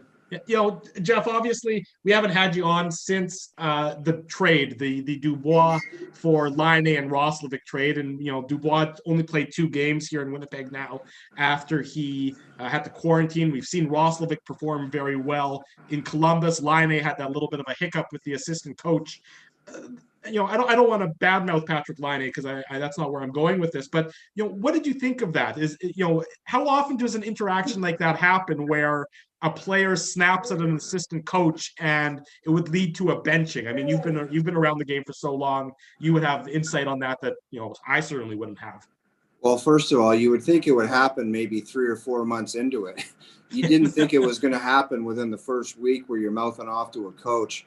So for Patrick Laine's sake, I think that was somewhat disappointing to think that he's been there for a week and kind of his true colors are showing already. Honestly, I found that concerning. It's like, what my initial reaction was, it's only a matter of time before he says to Columbus, I want out of Columbus too, because he doesn't get along with coaches. And as Craig Button has mentioned, guys, this isn't the first time for this type of stuff happening. This has been happening since he was in junior hockey. So this seems to be a trend, and it's disappointing, and he's going to have to move on from it. But what a tough coach to start a relationship like that, because Torts, that Torts has got it in the back of his head that this guy is going to be nothing but a problem. Hopefully for Patrick Laine, he can find some chemistry, just start scoring goals and put all of this nonsense behind him. And O-Dog, I wanted to ask you, you just met, and I'm not going to give you a hard time about the furnace, because I know the boys on the Overdrive yesterday gave you a hard time about the furnace, but don't have to worry about that. But, when you're talking about John Tortorella, you've played for demanding coaches. You've, played for Paul Maurice. I mean, Paul Maurice is obviously not saying he's more demanding than other coaches you've played for. But when you look at what John Tortorella has been doing, and I'm not somebody who subscribes to a conspiracy theory about, Torts is doing this because he wants out of Columbus. I think that's nonsense. But do you think he's almost, overusing that card of benching players? Because it's not like he's just benching anybody. He's benching his first line center in Dubois, and then Patrick Laine is, your top line, winger. So is he almost, do you think, overdoing it with, wanting to always pull out that benching card anytime, he has an issue with one of his players? I'll tell you what, he's consistent with his methods, because you would think that either the general manager, ownership, president would be like, okay, you got to lay off the benching. You've just had a massive trade. You had a key part of our team that wanted to go somewhere else. Then the piece coming the other way has played 3 games and he's already being benched. But you got to give him credit. I think that, Ray Ferraro was discussed that there's 200-foot players, and not everybody on the same team can be 200-foot players. Patrick Laine is basically a 50-foot player. But they have a belief in Columbus where everyone's got to play the same way. And I do respect Torts for that, but it seems like he always says, I hate doing this. I don't want to bench players. I don't want to be in front of you guys talking about this stuff. But ultimately, he ends up there. So there is some ego involved from John Tortorella. I like him. I think he's a good coach. But it just seems to be, you don't see other coaches around the league being in press conferences mentioning benching people. It's like, but that's his method. That's the way he does it, and that's the way he wants to get his point across. And we'll see if ultimately that happens with Laine. You know, Jeff, one thing we're used to seeing in playoff series is them get real aggressive. You know, you're playing the same team over and over and over again. These teams start to hate each other. The Jets just played the Flames 4 games straight, and we didn't see that. And I wonder, from a player's perspective, do you think that's partly because of the lack of fans really ratcheting up the level of emotion? Because, and again, I understand that the points are so critical and it's early in the season. But again, you played the same team 4 times in a row, and it really wasn't, there wasn't that level of like Smythe Division hate that we, came to use, expected in the 80s.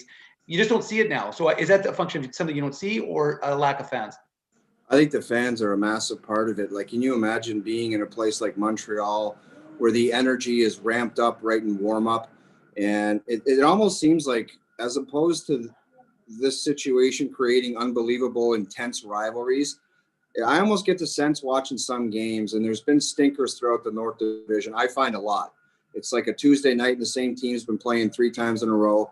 It's almost like too much of each other, and you can't gather up the energy to even hate somebody. Not that there's a lot of hatred or intensity between rivals that much anyway. It's like maybe the odd hard hit or a body check, but that's the end of it. So I think the lack of fans is a massive part of it, because you can get a sense of the intensity of a rivalry when you skate out for warm up. There's, fans, you can feel their intensity towards the buildup of it, and it's just not there for the most part. Jeff O'Neill is our guest on the Illegal Curve Hockey Show. We're live on YouTube, youtube.com/Illegal Curve Hockey. You can also, of course, subscribe to the podcast so you can get this show sent to your device each and every week automatically upon conclusion. Jeff, the Jets on Thursday night went with a 7 defenseman, 11 forward setup. Unclear if they're going to do the same today or not, where, no pregame skate given it's an afternoon contest. From a forwards perspective, do you enjoy an 11-7 setup because maybe you get a little bit more ice time, or is it a little awkward in not being able to sort of roll line after line, and you're maybe playing with a different centerman on a shift by shift basis? I know the only people that care about that are the defensemen, because they get out of the rhythm, because you got to fit somebody in there, and guys get in their rotation. No disrespect to any defenseman on the Jets, but they don't have a Chris Pronger or a Niedermeyer or a Lidstrom back there where they need to play 30 minutes or they're not feeling good about themselves. So as far as the forwards go, I was a forward. I could care less who was back there. They could have 8D, because for the most part, I was on the top 2 lines. And I think that's what Winnipeg's got to find themselves trying to do. They've got some real high-end quality forwards. And I know Paul has kind of gone up and down with where Dubois is going to play, Stasny. I would try to load up the top 2 lines and say our top 6 is better than yours, and we're going to try to outbattle you that way. And I love Lowry in a secondary position where he could dominate in almost like a 3rd line situation. I don't know how they're going to do it, but that's how I would do it up front. But as far as the forwards caring about the defensemen, you can put 8 or 9 back there. As long as you're on a top spot, you don't care what goes on back there. So to your point there, Jeff, when the Jets don't have a Pronger or a Lidstrom on the back end, is it a miscalculation by the head coach to deploy an 11-7 like Maurice did? I mean, I don't know if you watched the Jets on Thursday night, but they made the Senators look like the 1985 Oilers in that first period. They were a complete tire fire. So is that a miscalculation on Paul Maurice's part? I'm not going to get into calling anything Paul Maurice does a miscalculation. I've been in trouble with him enough over the years. So I'm just going to call it what it is. When you have the type of defenseman where after 2 or 3 or 4, it's basically the same type of player or basically bringing the same thing. So my philosophy is, why do you really need more of that? If it's not somebody that's bringing a definitive element to the game and it's something way different, whether it be physicality, puck moving, is there really a need to dress 7? That's my point. But I'm not going to call that a complete miscalculation by Paul. Odog, wanted to ask you about the Edmonton Oilers, because, I mean, we know Connor McDavid, Leon Draisaitl, they're arguably the 2 best players in the league. Certainly McDavid, I think you'd agree, is the best player in the league right now. But, you look at, Mike Smith has come in He's picked up a couple wins, sure, one against Ottawa, but, huge win against the Montreal Canadiens. And, Ken Holland and the Oilers were criticized so much for going back with, Mikko Koskinen and Mike Smith. But if you're Dave Tippett right now, are you not looking at your goaltending and you're saying, with Mike Smith, most nights we probably have a better chance to win? Absolutely. And it's nothing against Koskinen. He seems like a backup in the NHL to me. I don't know what your thoughts are on him, but he just seems like he could be a quality backup. And it says something when Mike Smith at his age, and he's still a quality goaltender, but for the Oilers to be relieved getting Mike Smith back, it almost feels like Carey Price is in the net for them. But it's good for them because I think he gives the team confidence that they can somehow lock things down. It's never a game of perfect, and the Oilers defensively have never been perfect. They're actually far from it. But if they do have some mishaps back there was nights where Koskinen just couldn't bail them out, whether it be a 2-on-1, a weak goal, or just a shot from the point. It seems like they could never get momentum back and get that one save. And you need numerous saves from your goaltender. And Koskinen, I don't know if it's the idea of his actual skill sets or just being overworked. A lot of nights he really couldn't provide that.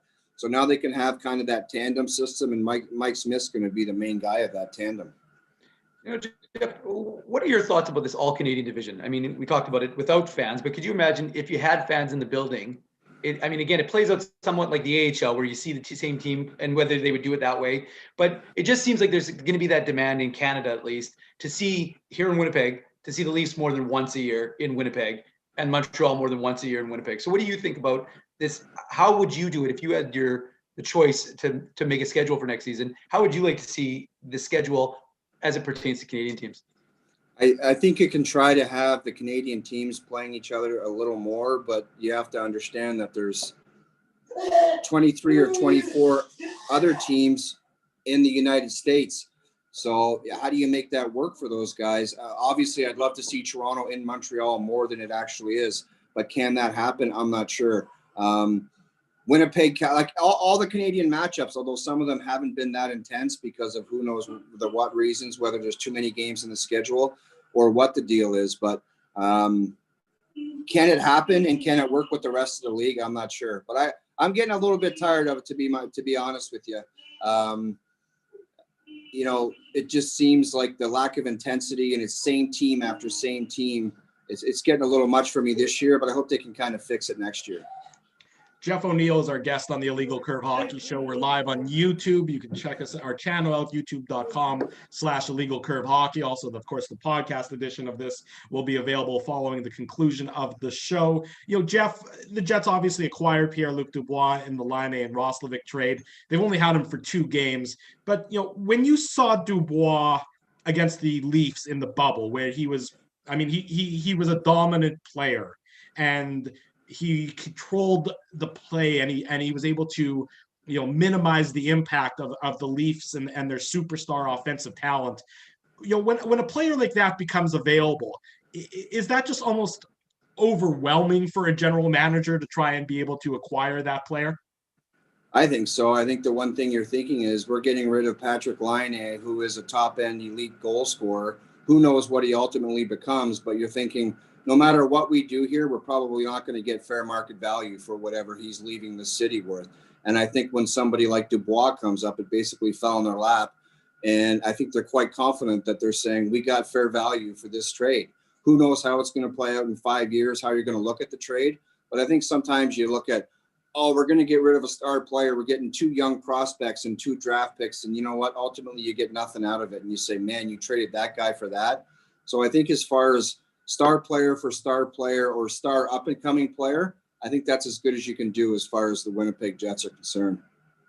Jeff O'Neill, you know him, of course, from TSN's Overdrive. You know him from all of the TSN broadcasts. Jeff, always appreciate your time and insight. Thanks so much for joining us, jumping on with us this morning. Hopefully we'll be able to do it again real soon. Always appreciate your support, and we won't ask you any lefty-righty questions again.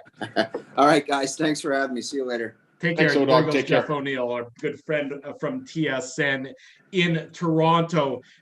We've been on for 2.5 hours straight. We haven't really taken a break. I'm not sure that we necessarily knew we were going to be able to do that, but here we are. It is 11:30 in the morning. Final thoughts from each of you guys, and before we do that, actually, the final thought from you, Ezzy, the final thought from Dave, and then I'll wrap up this broadcast. Yeah, I'll try to make it quick, which, us Ginsburgs, it's tough for us to not be long-winded, but just happy to keep the show going, boys. I mean, we talked about it on our show last weekend, which turned out to be our last show on TSN 1290, but, we've been doing the show for 12 years and, super unfortunate that TSN 1290 was shut down along with, TSN 1040 and TSN 1150 in Vancouver and Hamilton, but just happy that we can keep the show going.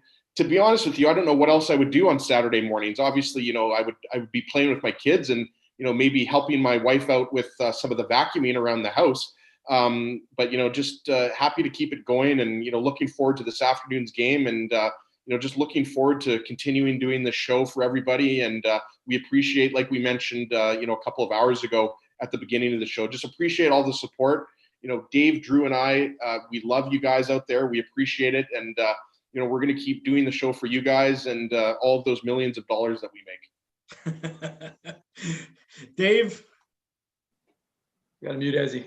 Otherwise, we get that echo back. Yeah, I know. We got rid of the echo, and now I can finally mute Ezzy. If only you could do this in real life. Yeah, no, I think I'm just going to use that word, echo what Ezzy's sentiments were. I think, we're thankful for the support. I mean, it's unbelievable. I mean, we love to do this anyways, but the smash the like, the subscribe, hit that like, the bell button.